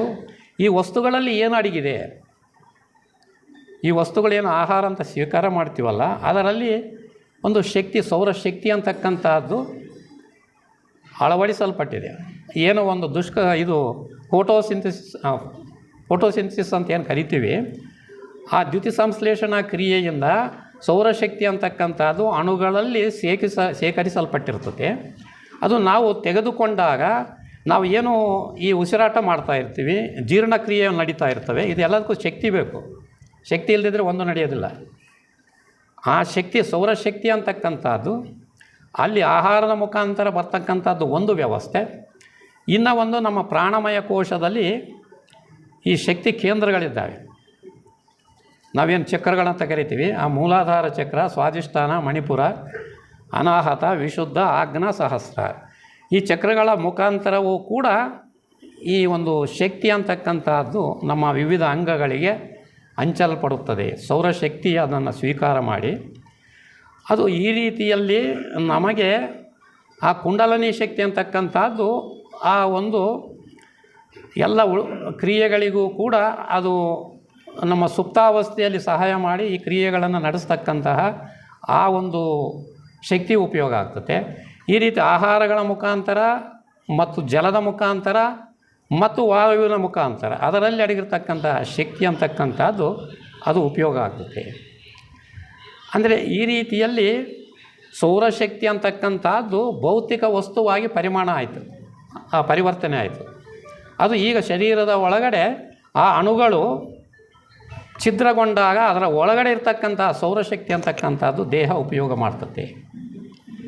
ಅಂದರೆ ಅದರಿಂದ ವಿಜ್ಞಾನಿಗಳು ಹೇಳುವ ರೀತಿಯಲ್ಲಿ ಈ ಒಂದು energy and matter they are inter convertible ಅಂದು ಒಂದರಿಂದ ಮತ್ತೊಂದಕ್ಕೆ ಪರಿವರ್ತನೀಯ ಆಗ್ತದೆ ಅಂತಕ್ಕಂಥದ್ದು ಇಂಟರ್ ಕನ್ವರ್ಟಬಲ್. ಅಂದರೆ ಈ ರೀತಿಯಲ್ಲಿ ಶಕ್ತಿ ಇರ್ತಕ್ಕಂಥದ್ದು ವಸ್ತುವಾಗಬಹುದು, ವಸ್ತು ಇರ್ತಕ್ಕಂಥದ್ದು ಶಕ್ತಿಯಾಗಬಹುದು. ಅಂದರೆ ಈ ರೀತಿಯ ಈ ಎಲ್ಲ ವಿಷಯಗಳು ನಮಗೆ ಅರ್ಥವಾಗುತ್ತಾ ಹೋದಂತೆಲ್ಲ ನಮಗೆ ವಿಷಯಗಳು ಸ್ಪಷ್ಟವಾಗಿ ಅರ್ಥವಾಗ್ತವೆ. ಇದು ಎಲ್ಲವೂ ಕೂಡ ಚೇತನ ಅಂತಕ್ಕಂತಹ ಯಾವ ಶಕ್ತಿ ಇದೆಯೋ ಆ ಶಕ್ತಿಯ ಮುಖಾಂತರವೇ ಇದೆಲ್ಲ ನಡೀತಕ್ಕಂಥದ್ದು. ಆದರೆ ಆ ಶಕ್ತಿ ನಮಗೆ ಕಾಣೋದಿಲ್ಲ. ನಮಗೆ ಕಣ್ಣಿಗೆ ಕಾಣ್ತಕ್ಕಂಥ ಇಂದ್ರಿಯಗಳಿಗೆ ಗೋಚರವಾಗ್ತಕ್ಕಂಥದ್ದು ಕೇವಲ ಯಾವ ವಸ್ತು ಪದಾರ್ಥವಿದೆಯೋ ಅದನ್ನು ಮಾತ್ರ ನಮಗೆ ಗೋಚರ ಆಗ್ತದೆ. ಉಳಿದಿರ್ತಕ್ಕಂತಹ ಶಕ್ತಿ ಏನಿದೆ ಅದು ಅಗೋಚರ, ಇಂದ್ರಿಯಾತೀತವಾಗಿರ್ತಕ್ಕಂಥದ್ದು.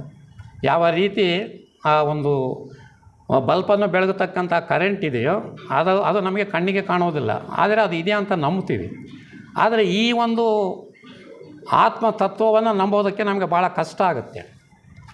ಇದು ಸ್ವಾನುಭವದಿಂದ ತಾನಾಗಿ ಗ್ರಹಿಸತಕ್ಕಂತಹ ಶಕ್ತಿ, ಅದಕ್ಕೆ ಸಾಕ್ಷಾತ್ಕಾರ ಅನ್ನೋದು. ಅದು ಇಂದ್ರಿಯಗಳಿಂದ ಅಗೋಚರ. ಅಂದರೆ ನಮಗೆ ಈ ಮಹಾಸತ್ಯಗಳಲ್ಲಿ ಏನು ಹೇಳ್ತಾರೆ ಅಂದರೆ ಆತ್ಮ ಅಂತಕ್ಕಂಥದ್ದು ಏನಂತಾರೆ, ಮೊದಲನೇ ಮಹಾಸತ್ಯ ಬೆಳಗ್ಗೆ ಯಾರು ಹೇಳಿದರೆ ಆತ್ಮ ಅಮರ, ಅದಕ್ಕೆ ಮೃತ್ಯುವಿಲ್ಲ, ಯಾವಾಗಲೂ ಇರ್ತದೆ. ಅದನ್ನು ಗ್ರಹಿಸಬೇಕೆಂದು ಬಯಸಿದವರಿಗೆ ಮಾತ್ರ ಅದು ಗ್ರಹಿಸಬಹುದು. ಆದರೆ ಅದು ಇಂದ್ರಿಯಗಳಿಗೆ ನೋಡುವುದಕ್ಕಾಗುವುದಿಲ್ಲ, ಕೇಳುವುದಕ್ಕಾಗುವುದಿಲ್ಲ, ಇಂದ್ರಿಯಗಳಿಗೆ ಅತೀತವಾಗಿರ್ತಕ್ಕಂಥದ್ದು. ಆ ಆತ್ಮನನ್ನೇ ನಾವು ಈಗ ಹುಡುಕ್ತಾ ಇದ್ದೀವಿ. ಶರೀರದಲ್ಲಿ ಇದೆ ಅನ್ನೋದಕ್ಕೆ ನಮ್ಮ ಕಾಯಂ ನಂಬಿಕೆ ಬೇಕಂದರೆ ಸೌರ ಬ್ರಹ್ಮಾಂಡೇಶ್ವರ ಸೂರ್ಯನ ಒಂದು 2 ಕಣ್ಣುಗಳನ್ನು ಕಡಿಮೆ ಉದಾಹರಣೆ. ಇದು ರೆಪ್ಪೆ ಬೀಸು ಗಾಳಿಗಳು ಗ್ರೀಸ್ ಆಗ್ತದೆ. ಇದು ರೆಪ್ಪೆ ಎಷ್ಟೇ ಹೊಡಿತೀವಿ, ಎಷ್ಟು ಅಡಿತದೆ, ಶಕ್ತಿ ಎಲ್ಲ ಬರ್ತದೆ. ಕಣ್ಣಿನ ರೆಪ್ಪೆ ಕ್ಷಣಾರ್ಧದಲ್ಲಿ ಆಕಾಶದಲ್ಲಿರ್ತಕ್ಕಂಥದ್ದೆಲ್ಲ ಗುರುತಿಸ್ತೀವಿ. ಆ ಸೌರ ಬ್ರಹ್ಮಾಂಡೇಶ್ವರ ಅದೇ ಇದು ಎಲ್ಲ ನಮಗೆ ಈ ಭೌತಿಕ ಪ್ರಪಂಚದಲ್ಲಿ ನಾವು ಜೀವನ ಮಾಡ್ತಾ ಇದ್ದೀವಿ. ಭೌತಿಕ ವಸ್ತುಗಳಿಗೆ ನಾವು ಸೀಮಿತರಾಗಿದ್ದೇವೆ. ಈ ಒಂದು ದೇಹಾತ್ಮ ಭಾವನೆ ಅಂತ ಇದಕ್ಕೆ ಹೇಳೋದು. ನಾವು ಇದಕ್ಕೆ ಬಂಧಿಸಲ್ಪಟ್ಟಿವಿ. ನಾವು ಹೊರಗಿನ ವಸ್ತುಗಳಿಗೆ ನಾವು ಬಂಧಿಸಲ್ಪಟ್ಟಿವಿ.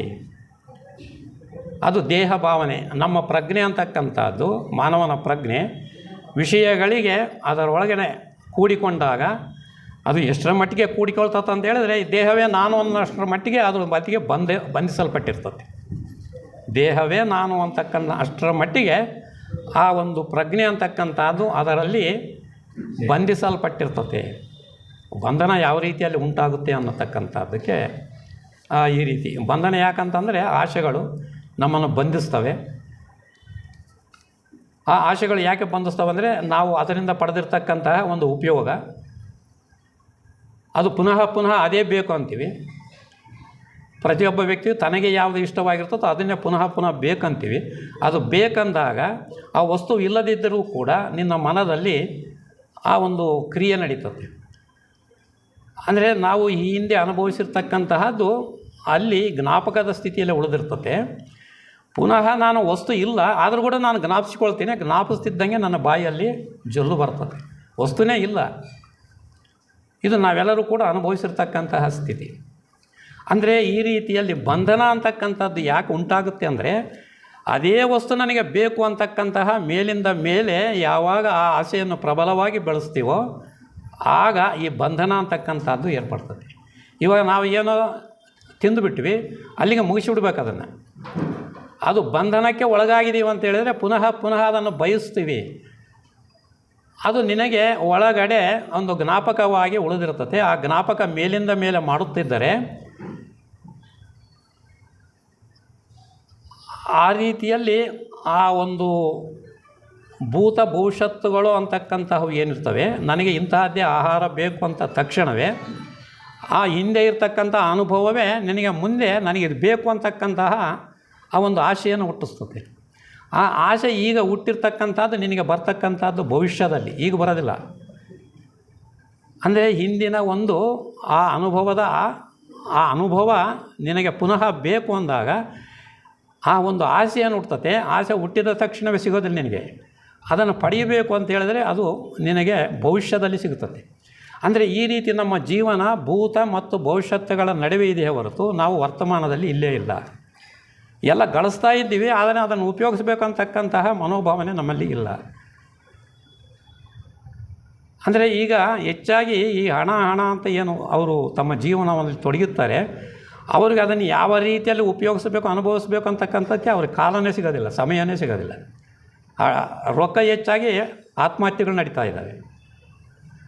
ಅಂದರೆ ಈ ರೀತಿಯಲ್ಲಿ ಈ ಒಂದು ಕಾರ್ಯ ಕಾರಣ ಸಂಬಂಧ ಅಂತಕ್ಕಂಥದ್ದು ಸೃಷ್ಟಿಯಲ್ಲಿ ಏನಿದೆ, ಅಂದರೆ ನಾನು ಅನೇಕವಾಗಬೇಕು ಅಂತಕ್ಕಂತಹ ಸಂಕಲ್ಪ ಏನು ಉಂಟಾಯಿತು, ಅದು ಯುಗ ಯುಗಾಂತರಗಳಲ್ಲಿ ಆ ಭೂತದಲ್ಲಿ ಸೃಷ್ಟಿಯಾಗಿರ್ತಕ್ಕಂತಹ ಸಂಕಲ್ಪ, ಆ ಬ್ರಹ್ಮನ ಸಂಕಲ್ಪ, ಇದು ಮುಂದೆ ಯುಗ ಯುಗಾಂತರಗಳಲ್ಲಿ ಅದು ಭವಿಷ್ಯತ್ ಕಾಲದಲ್ಲಿ ಬರ್ತಕ್ಕಂಥದ್ದು.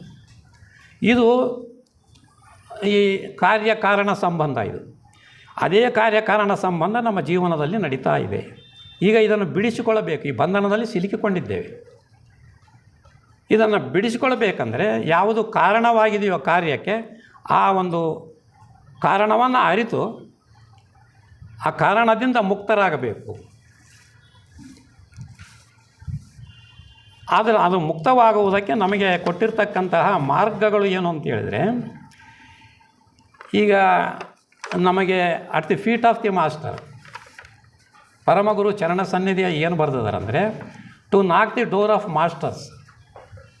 ಅಂದರೆ ಇದು ಯಾರು ಇದೆಲ್ಲವನ್ನೂ ಕೂಡ ಅಧಿಗಮಿಸಿ ಹೋಗಿದ್ದಾರೆ, ಈ ಕಾರ್ಯಕಾರಣ ಸಂಬಂಧವನ್ನು ಮೀರಿ ಹೋಗಿದ್ದಾರೆ, ಯಾವಾಗಲೂ ಕೂಡ ಅವರು ವರ್ತಮಾನದಲ್ಲೇ ಜೀವಿಸ್ತಾ ಇದ್ದಾರೆ ಅಂತ ಹೇಳಿದ್ರೆ, ಇವೆಲ್ಲವನ್ನು ಆಸೆ ಆಕಾಂಕ್ಷೆಗಳನ್ನು ತ್ಯಜಿಸಬೇಕು. ಆಸೆಯೇ ದುಃಖಕ್ಕೆ ಕಾರಣ ಅಂತ ಬುದ್ಧ. ಅದನ್ನು ಅಧಿಗಮಿಸುವುದಕ್ಕೆ ಮಾರ್ಗವನ್ನು ಕೂಡ ಇಟ್ಕೊಟ್ಟಾತ. ಅಂದರೆ ಅದೇ ರೀತಿಯಲ್ಲಿ ಈಗ ನಾವು ಆ ಒಂದು ಮಾರ್ಗಕ್ಕೆ ಹೋಗಬೇಕು ಅಂದರೆ ನಮ್ಮ ಸಹಾಯಕ್ಕೆ ಬರ್ತಕ್ಕಂಥದ್ದು ಸಾಧನ ಚತುಷ್ಟಯ ಅಂತ ಏನು ಕರಿತೀವಿ. ಅಂದರೆ ವಿವೇಕ, ವೈರಾಗ್ಯ, ಷಟ್ ಸಂಪತ್ತಿ ಅಥವಾ ಸದಾಚಾರ ಮತ್ತು ಪ್ರೇಮ ಅಥವಾ ಮುಮುಕ್ಷತ್ವ. ಅಂದರೆ ಇದು ನಮಗೆ ಈ ದಾರಿಯನ್ನು ತೋರಿಸಿದ್ದಾರೆ. ಯಾವ ರೀತಿ ನೀನು ಬಂಧನದಲ್ಲಿ ಸಿಲುಕಿಕೊಂಡಿದ್ದೀಯಾ, ಭೌತಿಕ ಪ್ರಪಂಚದಲ್ಲಿ ಸಿಲುಕಿಕೊಂಡಿದ್ದೀಯಾ, ನಿನಗೆ ಆಶೆಗಳು ಯಾವ ರೀತಿಯಲ್ಲಿ ಭೂತವಾದಂಥ ಆಶೆಗಳು ಭವಿಷ್ಯತ್ತಿನಲ್ಲಿ ಒಂದು ನಿರೀಕ್ಷೆಯನ್ನು ಹುಟ್ಟಿಸಿ ಆ ಬಂಧನದಲ್ಲಿ ನಿನ್ನನ್ನು ಸಿಲುಕಿಸ್ತಾ ಇದ್ದಾವೆ. ಈಗ ನನಗೆ ಒಂದೇ ಕಾರಿದೆ, ಇತರರ ಹೊರಗಡೆ ನೋಡ್ತೀವಿ, 10 ಕಾರ್ ಇರ್ತಕ್ಕಂಥವ್ರನ್ನ ನೋಡ್ತೀವಿ, ನಾನು ಮತ್ತೊಂದು ಕಾರ್ ತಗೊಳ್ಬೇಕು. ಅಂದರೆ ಯಾವ ರೀತಿಯಲ್ಲಿ ನಮ್ಮ ಒಂದು ಜೀವನ ಅಂತಕ್ಕಂಥದ್ದು ಆ ಸಾಮಾನ್ಯರಲ್ಲಿ ಅದು ಯಾವ ರೀತಿ ಈ ಸಂಪರ್ಕ ಅಂತಕ್ಕಂಥದ್ದು ನಮ್ಮನ್ನು ಆಳ್ತಾ ಇದೆ, ಇದನ್ನು ಗುರುತಿಸಬೇಕು. ಅಂದರೆ ಹೊರಗಿನ ಪ್ರಪಂಚದಲ್ಲಿ ಇದು ಯಾವುದನ್ನು ನಾವು ಗುರುತಿಸೋದಕ್ಕೆ ಹೋಗೋದಿಲ್ಲ. ಹೊರಗಡೆ ವಸ್ತುಗಳಷ್ಟೇ ನೋಡ್ತೀವಿ ಹೊರತು ಆ ವಸ್ತುಗಳಿಂದ ನಾವು ಯಾಕೆ ಆಕರ್ಷಿಸಲ್ಪಡ್ತೀವಿ ಅಂತಕ್ಕಂಥದ್ದು ಯಾರೂ ನೋಡೋದಿಲ್ಲ. ನಮಗೆ ಇದೆಲ್ಲ ಬದಲಾವಣೆಯ ಪ್ರಪಂಚ, ಇದು ಬದಲಾಗ್ತಾ ಇರ್ತಕ್ಕಂಥದ್ದನ್ನು ನೋಡ್ತಾ ಇದ್ದೀವಿ. ಆದರೆ ಈ ಬದಲಾವಣೆ ಆಗದೇ ಇರತಕ್ಕಂಥ ಒಂದು ವಸ್ತು ನಿನ್ನಲ್ಲಿ ಏನಿದೆ, ಎಲ್ಲದಕ್ಕೂ ನಿನಗೆ ಚೇತನವನ್ನು ಕೊಡ್ತಕ್ಕಂತಹ ಯಾವ ಒಂದು ವಸ್ತುವಿದೆ, ಅದನ್ನೇ ಆತ್ಮತತ್ವ ಅಂತ ಕರೆಯೋದು. ಆ ಒಂದು ಆತ್ಮ ಪ್ರೇಮದ ತತ್ವವೇ ಇಡೀ ಸೃಷ್ಟಿಯನ್ನು ತನ್ನ ಅಧೀನದಲ್ಲಿ ಒಟ್ಟಾಗಿ ಇರಿಸಿಕೊಂಡಿದೆ. Unity of creation and unity of life. ಅಂದರೆ ಈ ಒಂದು ಒಗ್ಗೂಡುವಿಕೆ, ಏಕತ್ವ ಅಂತಕ್ಕಂಥದ್ದು ಏನಿದೆ, ಅದು ಆತ್ಮಕ್ಕೆ ಸಂಬಂಧಪಟ್ಟಿರ್ತಕ್ಕಂಥದ್ದನ್ನು ಹೇಳ್ತಾ ಇದ್ದಾರೆ. ಆದರೆ ನಾವು ಇಲ್ಲಿ ಹೇಳ್ತೀವಿ, ನಾವು ಮಾನವರೆಲ್ಲ ನಾವು ಹ್ಯುಮ್ಯಾನಿಟಿ ಅಂದರೆ ಮಾನವೀಯತೆ. ಆದರೆ ಈ ಮಾನವೀಯತೆಗೂ ಅಲ್ಲಿ ಹೇಳಿರ್ತಕ್ಕಂಥ ಏಕತ್ವಕ್ಕೂ ಅಜಗಜಾಂತರ ವ್ಯತ್ಯಾಸವಿದೆ. ಆ ಒಂದು ಏಕತ್ವದಲ್ಲಿ ಕೇವಲ ಮನುಷ್ಯರಿಗಲ್ಲೇ ಅದು ಸೀಮಿತವಾಗಿರ್ತಕ್ಕಂಥದ್ದು. ಇಡೀ ಸೃಷ್ಟಿಯನ್ನೇ ತನ್ನ ಆ ಒಂದು ಮುಷ್ಟಿಯಲ್ಲಿ ಇಟ್ಟುಕೊಂಡಿರ್ತಕ್ಕಂತಹ ಆತ್ಮಶಕ್ತಿ ಏನಿದೆ, ಆ ಶಕ್ತಿಯನ್ನು ಹೇಳ್ತಾರೆ. ಆದರೆ ನಾವು ಉಪಯೋಗಿಸ್ತಕ್ಕಂತಹ ಏಕತ್ವ ಬೇರೆ. ಈಗ ಭಾರತ ದೇಶ ಇದೆ, ಭಾರತ ದೇಶದ ಏಕತ್ವವನ್ನು ನಾವು ಮಾತಾಡ್ತೀವಿ. ಆದರೆ ಇದು ಆ ವಿಶ್ವದಲ್ಲಿ ಕೇವಲ ಒಂದು ಭಾಗವಷ್ಟೇ. ಆ ವಿಶ್ವ ಏಕತ್ವವೇನಿದೆ, ಆ ಏಕತ್ವದಲ್ಲಿ ಇದು ಭಾರತ ಅಂತಕ್ಕಂಥದ್ದು ಕೇವಲ ಒಂದು ಭಾಗ ಅಷ್ಟೇ ಅದು. ಆದರೆ ಇದೇ ನಮ್ಮೆಲ್ಲರನ್ನು ಕೂಡ ಕೂಡಿಸಿದೆ ಅಂತ ಹೇಳಿದರೆ, ಈ ಕೂಡುವಿಕೆಗೂ ವಿಶ್ವದ ಏಕತ್ವಕ್ಕೂ ಬಹಳ ವ್ಯತ್ಯಾಸವಿದೆ. ನಮ್ಮ ಒಂದು ಭಾರತ ದೇಶ ಅಥವಾ ಇನ್ನೊಂದು ದೇಶಕ್ಕೆ ಹೋಲಿಸಿದರೆ ನಮ್ಮಲ್ಲಿ ದೇಶಗಳಿಗೆ ಸ್ಪರ್ಧೆಯನ್ನುಂಟು ಮಾಡ್ತದೆ. ನನ್ನ ದೇಶ ಬೇರೆ, ನಿನ್ನ ದೇಶ ಬೇರೆ ಅಂತಕ್ಕಂಥ ಪ್ರತ್ಯೇಕತೆಯಿಂದ ನಾವು ಒಬ್ಬರಿಗೊಬ್ಬರು ಹೊಡೆದಾಡ್ತಾ ಇದ್ದೀವಿ. ಅದೇ ರೀತಿಯಲ್ಲಿ ಮತಗಳೇನಿದ್ದಾವೆ, ಹಿಂದೂ ಮತ, ಕ್ರಿಶ್ಚಿಯನ್ ಧರ್ಮ, ಮುಸ್ಲಿಂ ಧರ್ಮಗಳು ಇರ್ತಕ್ಕಂಥದ್ದು ಎಲ್ಲವೂ ಬಂದಿರತಕ್ಕಂತಹ ಮೂಲ ವಿಶ್ವ ಆ ಒಂದು ಏಕತ್ವದಿಂದ ಬಂದಿರತಕ್ಕಂಥವು. ಆದರೆ ನಾವು ಮಾನವನ ಉತ್ಪತ್ತಿ ಮಾಡಿರ್ತಕ್ಕಂಥ ಮತಾಭಿಪ್ರಾಯಗಳೇನಿದ್ದಾವೆ, ಈ ಅಭಿಪ್ರಾಯಗಳು ಪ್ರತ್ಯೇಕತೆಯನ್ನು ಉಂಟು ಮಾಡಿ ಯುದ್ಧಗಳಿಗೆ ಕಾರಣವಾಗಿರ್ತಕ್ಕಂಥದ್ದನ್ನು ನಾವು ನೋಡ್ತಾ ಇದ್ದೀವಿ. ಅಂದರೆ ಮೇಡಮ್ ಬ್ಲವರ್ಸ್ಕಿ ಅವರು ಇದನ್ನು ಪ್ರತ್ಯೇಕವಾಗಿ ಹೇಳ್ತಾರೆ. ನೀವು ತಿಳಿದಿರ್ತಕ್ಕಂತಹ ಈ ಒಂದು ಏಕತ್ವ ಇದೆಯಲ್ಲ, ಅದು ದೇಶಗಳಿಗೆ ಅನ್ವಯಿಸಬಾರದು ಅಥವಾ ಮತಗಳಿಗೆ ಅನ್ವಯಿಸ್ತಕ್ಕಂಥದ್ದು ಅದು ಅಲ್ಲ. ನಿಜವಾಗಿರ್ತಕ್ಕಂಥದ್ದು ಇಡೀ ವಿಶ್ವವನ್ನೇ ತನ್ನ ಸೆರೆಯಲ್ಲಿ ಹಿಡಿದಿಟ್ಟಿರ್ತಕ್ಕಂಥ ಪರಮಸತ್ಯವೇನಿದೆ ಅದು ಆತ್ಮ. ಅಂದರೆ ಇದರ ಅರ್ಥ ಏನು ಅಂದರೆ, ನಾವು ಸ್ವಾರ್ಥದಿಂದ ನಮ್ಮ ದೇಹಗಳನ್ನು ನಾವು ಬೆಳೆಸ್ಕೊಳ್ತೀವಿ, ಪ್ರತ್ಯೇಕತೆಯನ್ನು ಬೆಳೆಸ್ಕೊಳ್ತೀವಿ. ಇದು ನಾವು ಮಾಡಿರ್ತಕ್ಕಂತಹ ಕರ್ಮ, ಸ್ವಾರ್ಥಮಯವಾದ ಕರ್ಮವನ್ನು ಬಿಡಿಸಿಕೊಳ್ಬೇಕು ಅಂದರೆ ಯಾವಾಗ ನಿವೃತ್ತಿ ಮಾರ್ಗಕ್ಕೆ ಹೋಗ್ತೀವೋ ಆಗ ಅದರ ಯಾತನೆಗಳು, ಅದರ ದುಃಖಗಳು ಅಂತಕ್ಕಂಥವು ಆಗ ಅನುಭವಿಸ್ತೀವಿ. ನಾವು ಒಳ್ಳೆಯದು ಮಾಡಿರ್ತಕ್ಕಂಥದ್ದಕ್ಕೆ ಸುಖ ಬರ್ಬೋದು. ಆದರೆ ನಾವು ಜಾಸ್ತಿ ಸ್ವಾರ್ಥದಿಂದ ಮಾಡಿರ್ತಕ್ಕಂಥದ್ದು ಹಿಂಸಾಕೃತಿಯಲ್ಲಿ ಇರ್ತವೆ. ಹಿಂಸೆಯನ್ನು ಉಂಟು ಮಾಡೇ ನಾವು ಮಾಡಿರ್ತೀವಿ. ಈಗ ಬಡವರಿರ್ತಕ್ಕಂಥದ್ದನ್ನು ಅವರ ಮೇಲೆ ದೌರ್ಜನ್ಯ ಮಾಡಿ ಅವರಿಂದ ನಾವು ಗಳಿಸ್ಕೊಳ್ತೀವಿ. ಅದು ಕೂಲಿ ಮಾಡೋದರ ಮುಖಾಂತರ ಆಗಿರ್ಬೋದು, ಅಥವಾ ಅವರ ಅಸಹಾಯಕತೆಯನ್ನು ನಾವು ನಮ್ಮ ಒಂದು ಲಾಭಕ್ಕೋಸ್ಕರ ಉಪಯೋಗಿಸ್ತಾ ಇದ್ದೀವಿ. ಇದು ಸಮಾಜದಲ್ಲೇ ನಾವು ನೋಡ್ತಕ್ಕಂಥದ್ದು. ಅಂದರೆ ಇದು ಎಲ್ಲವೂ ಕೂಡ ನಾವು ಮಾಡಿರ್ತಕ್ಕಂಥ ಕರ್ಮದ ಫಲ. ಈಗ ನಿನಗೆ ಸುಖ ಕೊಟ್ಟಿರ್ಬೋದು, ಮುಂದಿನ ಕಾಲಘಟ್ಟದಲ್ಲಿ ಅದನ್ನು ತೀರಿಸಬೇಕಾಗತ್ತೆ. ಆ ಮುಂದಿನ ಕಾಲಘಟ್ಟಕ್ಕೆ ಬಡ್ಡಿ ಸಮೇತ ತೀರಿಸಬೇಕಾಗುತ್ತೆ. ಆಗ ನಿನಗೆ ಬರ್ತಕ್ಕಂತಹ ಯಾತನೆ ಏನಿದೆ, ಅವನು ಈಗ ಅನುಭವಿಸಿರ್ತಕ್ಕಂಥ ಯಾತನೆ, ನಾವು ಕೊಟ್ಟಿರ್ತಕ್ಕಂಥ ಯಾತನೆಗೆ 10% ಹೆಚ್ಚಾಗಿ ಮುಂದಿನ ಒಂದು ಜನ್ಮದಲ್ಲಿ ನಾವು ಅನಿಸ್ಬೇಕಾಗುತ್ತೆ. ಅಂದರೆ ಈ ರೀತಿಯ ಕರ್ಮ ಸಿದ್ಧಾಂತ ಅಂತಕ್ಕಂಥದ್ದು ಅರ್ಥ ಮಾಡಿಕೊಂಡಾಗ ನಮಗೆ ಏನಾದರೂ ಕಷ್ಟ ಬಂತು, ಯಾತನೆ ಬಂತು ಅಂತ ಹೇಳಿದರೆ ಇದು ನಾನು ಮಾಡಿರ್ತಕ್ಕಂಥ ಕರ್ಮದ ಫಲವೇ ಅಂತೇಳಿ ನಾವು ಅದನ್ನು ಸ್ವೀಕರಿಸಬೇಕು. ಅದಕ್ಕೆ ಪ್ರತಿರೋಧವಾಗಿ ನಾವು ಪ್ರತಿಕ್ರಿಯೆ ಉಂಟು ಮಾಡಿದ್ದೇ ಆದರೆ ಪುನಃ ನೀನು ಸಂಚಿತ ಕರ್ಮದಲ್ಲಿ ಸಿಲುಕಿಕೊಳ್ತೀಯ. ಈಗ ಇರ್ತಕ್ಕಂತಹ ನಿನಗೆ ತಿಳುವಳಿಕೆ ಇಲ್ಲದ ರೀತಿಯಲ್ಲಿ ಕರ್ಮ ಮಾಡಿ ಸಂಚಿತ ಕರ್ಮದಲ್ಲಿ ಸಿಲುಕಿಕೊಂಡಿದ್ದೀಯ. ಆ ಕರ್ಮ ಎಲ್ಲವೂ ಕೂಡ ಈಗ ಅಲ್ಲಿ ಸಂಚಿತದ ರೀತಿಯಲ್ಲಿ ಸಂಗ್ರಹವಾಗಿ ಕೊಟ್ಟಿದೆ. ಅದರಿಂದ ನೀನು ಸ್ವೀಕರಿಸ್ತಕ್ಕಂತಹ ಆ ಒಂದು ಕರ್ಮ ಫಲ ಏನಿದೆ ಅದು ಒಳ್ಳೆಯದಾಗಿರ್ಬೋದು, ಕೆಟ್ಟದ್ದು ಬಂದರೆ ಅದು ಕೂಡ ನಾನು ಮಾಡಿರ್ತಕ್ಕಂಥ ಕರ್ಮದಿಂದಲೇ ಬಂದಿದೆ ಅಂತ ಹೇಳಿ ಅದನ್ನು ಅಲ್ಲಿಗೆ ಸ್ವೀಕಾರ ಮಾಡಿ ಅದನ್ನು ಮುಗಿಸ್ಬೇಕು. ಪ್ರತಿಕ್ರಿಯೆ ಮಾಡಿದರೆ ಪುನಃ ಸಂಚಿತ ಕರ್ಮವನ್ನು ನೀನು ಉಂಟು ಮಾಡಿಕೊಳ್ತೀಯ. ಅಂದರೆ ಈ ರೀತಿಯಲ್ಲಿ ನಿಷ್ಕಾಮ ಕರ್ಮವನ್ನು ಮಾಡುವುದರ ಮುಖಾಂತರ ಯಾವ ಪ್ರತಿಫಲವನ್ನು ನೀನು ಎಣಿಸದೆ ನೀನು ಕೇವಲ ಕರ್ಮಕ್ಕಾಗಿ ಕರ್ಮವನ್ನು ಮಾಡು. ನಿನ್ನ ತಂದೆ ತಾಯಿಗಳನ್ನು ಸಾಕಬೇಕು, ಸಾಕು ಅಷ್ಟೇ. ಅದರಿಂದ ನನಗೇನೋ ಸಿಗ್ತತೆ ಅಂತಕ್ಕಂತಹ ಭಾವನೆ ಬೇಡ, ಆ ಒಂದು ಫಲದ ಆಸೆ ಬೇಡ. ಅಂದರೆ ಅದಕ್ಕೆ ನಿಷ್ಕಾಮ ಫಲ, ನಿಷ್ಕಾಮ ಕರ್ಮ ಅಂತ ಕರಿತೀವಿ. ಅದೇ ರೀತಿ ನಿಷ್ಕಾಮ ಪ್ರೇಮ ಕೂಡ ತೋರಿಸ್ತೀವಿ ನಾವು, ಮಕ್ಕಳಿಗೆ ತೋರಿಸ್ತೀವಿ. ಏನೋ ಮುಂದೆ ನನಗೆ ಉಪಯೋಗ ಆಗುತ್ತೆ, ಅವನು ನನ್ನ ನೋಡ್ಕೊತಾನೆ, ಆ ಒಂದು ಭಾವನೆ ಇರಬಾರದು ನಮ್ಮಲ್ಲಿ. ಪ್ರೇಮ ಅಂತಕ್ಕಂಥದ್ದು ನಿಷ್ಕಾಮವಾಗಿ ಆದಾಗ ಅದು ಭಗವಂತನ ಕಡೆಗೆ ಭಕ್ತಿಯಾಗಿ ಪರಿವರ್ತನೆ ಆಗ್ತದೆ. ಅಂದರೆ ಈ ರೀತಿಯಲ್ಲಿ ನಮ್ಮಲ್ಲಿ ಅಲ್ಪವಾಗಿರ್ತಕ್ಕಂತಹ ಅದು ಪ್ರೀತಿಯಾಗಿರಲಿ ಅಥವಾ ಕರ್ಮವಾಗಿರಲಿ, ಇದು ಎಲ್ಲವನ್ನೂ ಕೂಡ ಕೇವಲ ಕರ್ಮಕ್ಕಾಗಿ ಕರ್ಮ, ಮತ್ತು ಭಕ್ತಿಗಾಗಿ ಭಗವಂತನ ಆ ಒಂದು ಸೃಷ್ಟಿಯಲ್ಲಿ ಆ ಭಗವಂತನಿಂದ ಸೃಷ್ಟಿಸಲ್ಪಟ್ಟಿರ್ತಕ್ಕಂಥ ಪ್ರತಿಯೊಂದಕ್ಕೂ ಸಹಾಯ ಮಾಡುವಂಥ ರೀತಿಯಲ್ಲಿ ನಮ್ಮ ಸದ್ಗುಣಗಳಿರಬೇಕು. ನಾವೇನಾದರೂ ಒಂದು ಸದ್ಗುಣ ತೆಗೆದುಕೊಂಡಿದ್ದೀವಿ ಅಂದರೆ ಆ ಸದ್ಗುಣವನ್ನು ನಾವು ಸದಾಕಾಲ ಪರಿಪಾಲಿಸಿದ್ದೇ ಆದರೆ ಅದರ ಹಿಂದೆ ಅನೇಕ ಸದ್ಗುಣಗಳು ಬರ್ತವೆ. ನೀವು ಅದೇ ಒಂದು ಮತವನ್ನು ತೆಗೆದುಕೊಂಡ್ರೆ ಆ ಮತದಲ್ಲಿ ಕೇವಲ ಈಗ ಕ್ರಿಶ್ಚಿಯನ್ ಧರ್ಮ ತೆಗೆದುಕೊಂಡ್ರೆ ಅವರು ಈ ಒಂದು ನೋವು ಯಾತನೆಗಳನ್ನು ನಿವಾರಣೆ ಮಾಡ್ತೀನಂತ ಯೇಸು ಕ್ರಿಸ್ತ ಹೇಳ್ತಾನೆ. ಅದು ಅಷ್ಟು ವಿಶ್ವಾಸದಿಂದ ಹೇಗೆ ಹೇಳ್ತಾನಂದರೆ, ಆತ ಶಿಲುಬೆಗೆ ಏರಿಸಿದರೂ ಕೂಡ ಆತನು ಆ ಒಂದು ನೋವಿಗೆ ಯಾತನೆಗೆ ಹೆದರಲಿಲ್ಲ, ಮತ್ತು ಅದನ್ನು ಉಂಟು ಮಾಡಿರ್ತಕ್ಕಂಥವರಿಗೆ ಅವರಿಗೆ ಯಾವ ಒಂದು ದುಷ್ಟ ಮಾತನ್ನೂ ಆಡಲಿಲ್ಲ.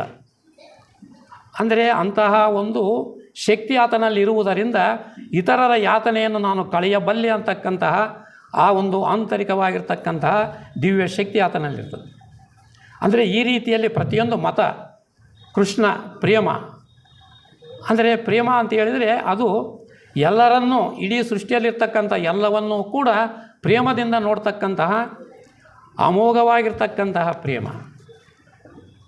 ಅಂದರೆ ಈ ರೀತಿ ಯಾವುದೋ ಒಂದು ಗುಣವನ್ನು ಒಂದು ಧರ್ಮ ಅದು ಆಚರಣೆಗೆ ತಂದು ಅದರ ಮುಖಾಂತರ ಎಲ್ಲ ಧರ್ಮಗಳು ಕೂಡ ಸೇರ್ತಕ್ಕಂಥದ್ದು ಆ ಭಗವಂತನಲ್ಲಿ. ಅಂದರೆ ಈ ರೀತಿ ನಾವು ಎಲ್ಲ ಧರ್ಮಗಳನ್ನು ಸರಿಯಾಗಿ ಅರ್ಥ ಮಾಡಿಕೊಂಡರೆ ಸರ್ವ ಧರ್ಮಗಳು ಕೂಡ ನಮ್ಮನ್ನು ಯಾವ ಒಂದು ನಮ್ಮ ಉದ್ದೇಶವಿದೆಯೋ, ಈ ಆತ್ಮಸಾಕ್ಷಾತ್ಕಾರ ಕೇವಲ ನಮ್ಮ ಆತ್ಮಸಾಕ್ಷಾತ್ಕಾರ ಮಾಡಿಕೊಳ್ಳುವುದ ಮಾರ್ಗಗಳೇ ಬೇರೆ. ಅಂದರೆ ಇಲ್ಲಿ ನಮಗೆ ಈ ಒಂದು ಶಿಷ್ಯತ್ವ ಅಂತಕ್ಕಂಥದ್ದನ್ನು ನಾವು ನೋಡ್ತೀವಿ. ಅಂದರೆ ಈ ಒಂದು ಸೃಷ್ಟಿಯಲ್ಲಿ ಅನೇಕ ದೈವಶಕ್ತಿಗಳು ಕೂಡ ಕೆಲಸ ಮಾಡ್ತಿರ್ತವೆ. ಶುದ್ರವಾಗಿರ್ತಕ್ಕಂತಹ ದೈವ ಗಣಗಳು ಇದ್ದಾವೆ, ಒಳ್ಳೆಯದನ್ನು ಪ್ರೋತ್ಸಾಹ ಮಾಡ್ತಕ್ಕಂತಹ ಗಣಗಳು ಇದ್ದಾವೆ. ಅಂದರೆ ಈ ರೀತಿ ನಾವು ಸನ್ಮಾರ್ಗದಲ್ಲಿ ಹೋಗಬೇಕಂದ್ರೆ ಕ್ಷುದ್ರ ದೇವತೆಗಳು ನಮಗೆ ಒಂದು ಕ್ಷುದ್ರ ಬುದ್ಧಿಯನ್ನು ಉಂಟು ಮಾಡೋದಕ್ಕೆ, ನಿನಗೇನೋ ಒಂದು ಆಸೆ ತಂದಿರ್ತತೆ, ಆ ಆಸೆ ತಂದಿಟ್ಟರೆ ನೀನೇನು ಮಾಡ್ತೀಯ, ಆಸೆಗೆ ಒಳಗಾಗಿ ಪುನಃ ಬಂಧನದಲ್ಲಿ ಸಿಲುಕ್ತವಯ್ಯ.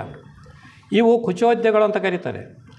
ನಿಮಗೆ ನೀವು ಸನ್ಮಾರ್ಗದಲ್ಲಿ ಹೋಗಬೇಕಾದರೆ ಕ್ಷುದ್ರ ದೇವತೆಗಳು ಕೂಡ ನಿಮಗೆ ಈ ರೀತಿಯ ಆಶೆಗಳನ್ನು ಹುಟ್ಟಿಸಿ, ಪ್ರಲೋಭನೆಗಳನ್ನು ಹುಟ್ಟಿಸಿ ನಿಮ್ಮನ್ನು ತಪ್ಪು ಹಾದಿಗೆ ತೆಗೆದುಕೊಂಡು ಹೋಗ್ತಾರೆ. ಅಂದರೆ ಇವೆಲ್ಲ ಎಚ್ಚರಿಕೆಗಳನ್ನು ನಾವು ಈ ಒಂದು ಮೇಡಮ್ ಬ್ಲವರ್ಸ್ಕಿ ಅವರು ಕೊಟ್ಟಿರ್ತಕ್ಕಂತಹ ಆ ಒಂದು ಯಾವ ಸಿದ್ಧಿಗಳು ಅಂತಕ್ಕಂಥವಿದೆಯೋ ಆ ಸಿದ್ಧಿಗಳು, ನಾವು ಈ ಆಧ್ಯಾತ್ಮ ಮಾರ್ಗದಲ್ಲಿ ಹೋಗ್ಬೇಕಾದ್ರೆ ಸಿದ್ಧಿಗಳು ಬರ್ತವೆ, ಕೆಲವು ಶಕ್ತಿಗಳು ಬರ್ತವೆ. ಆ ಶಕ್ತಿಗಳನ್ನು ನೀನು ದುರುಪಯೋಗ ಮಾಡಬಾರ್ದು. ದುರುಪಯೋಗ ಮಾಡಿದರೆ ಇಲ್ಲಿ ಯಾವ ರೀತಿ ಆಶೆಗಳನ್ನು ಉಪಯೋಗಿಸಿಕೊಂಡು ನೀನು ಕೆಟ್ಟೋಗಿದೆಯೋ ಆ ಶಕ್ತಿಗಳು ಕೂಡ ನೀನು ಸ್ವಾರ್ಥಕ್ಕೆ ಉಪಯೋಗಿಸಿದರೆ ನಾಶವಾಗ್ತೀಯ, ನೀನು ನಾಶವಾಗ್ತೀಯ, ನಿನ್ನಿಂದ ಪ್ರಯೋಜನ ಪಡಿಬೇಕಂತ ಬಂದವರು ಕೂಡ ನಾಶವಾಗ್ತಾರೆ.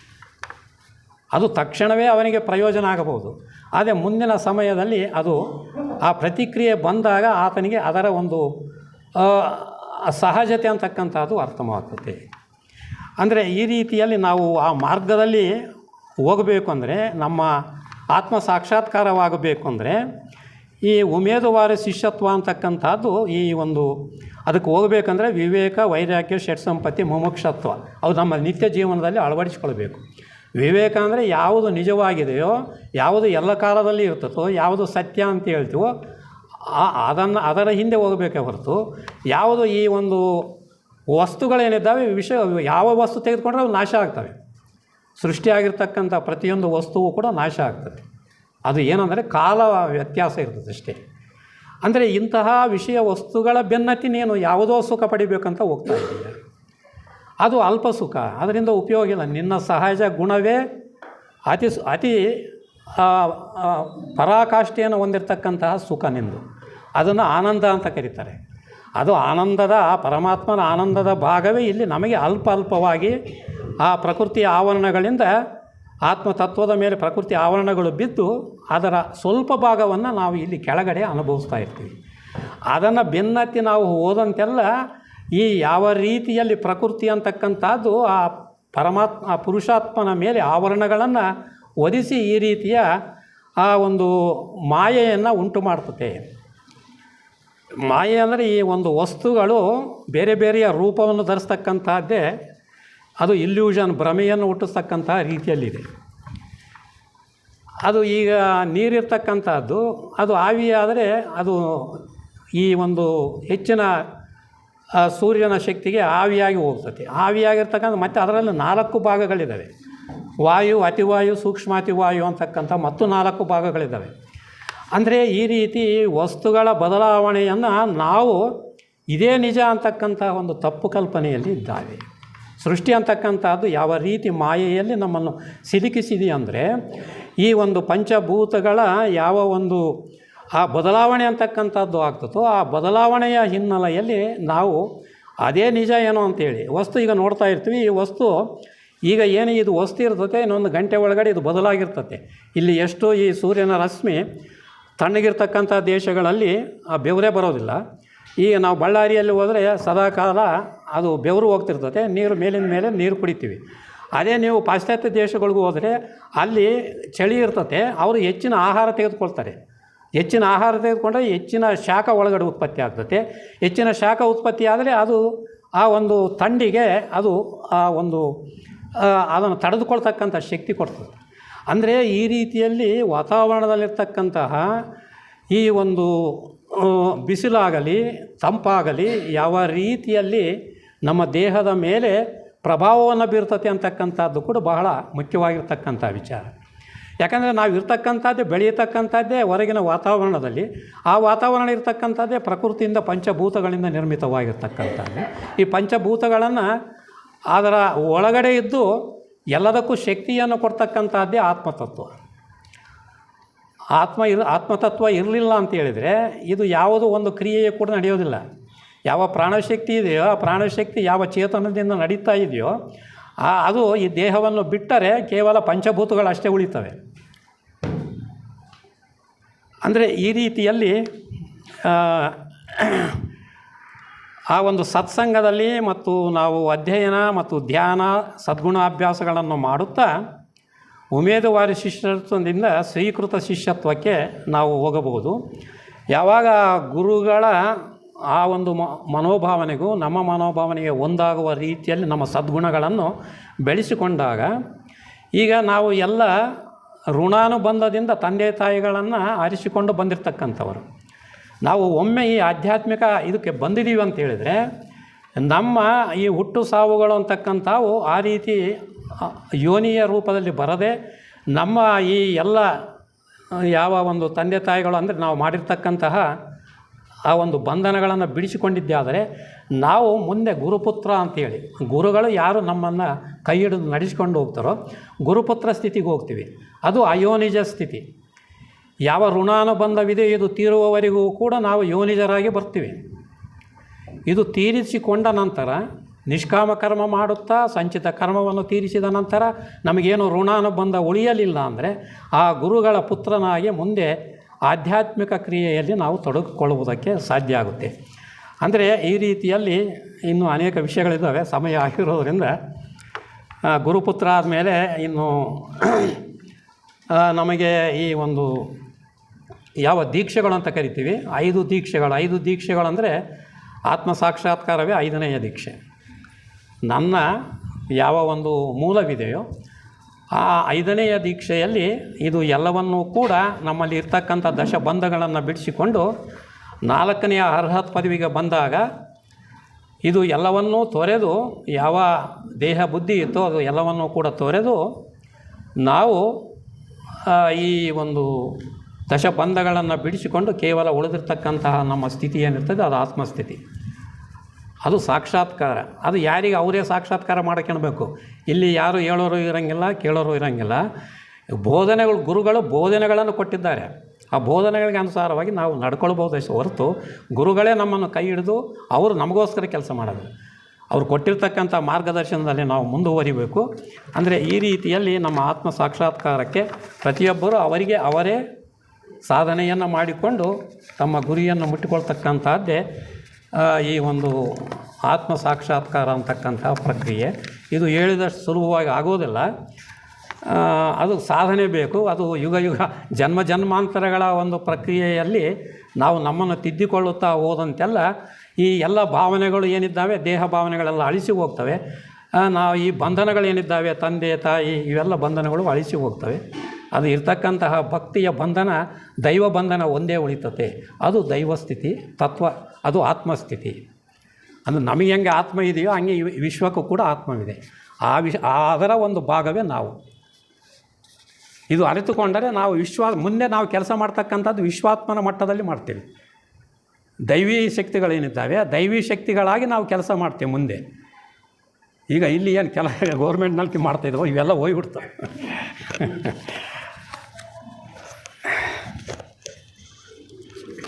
ಈ ಒಂದು ಅವಕಾಶವನ್ನು ಕೊಟ್ಟಿದ್ದಕ್ಕೆ ತಮ್ಮೆಲ್ಲರಿಗೂ ಕೂಡ ಹೃದಯಪೂರ್ವಕ ಧನ್ಯವಾದಗಳು.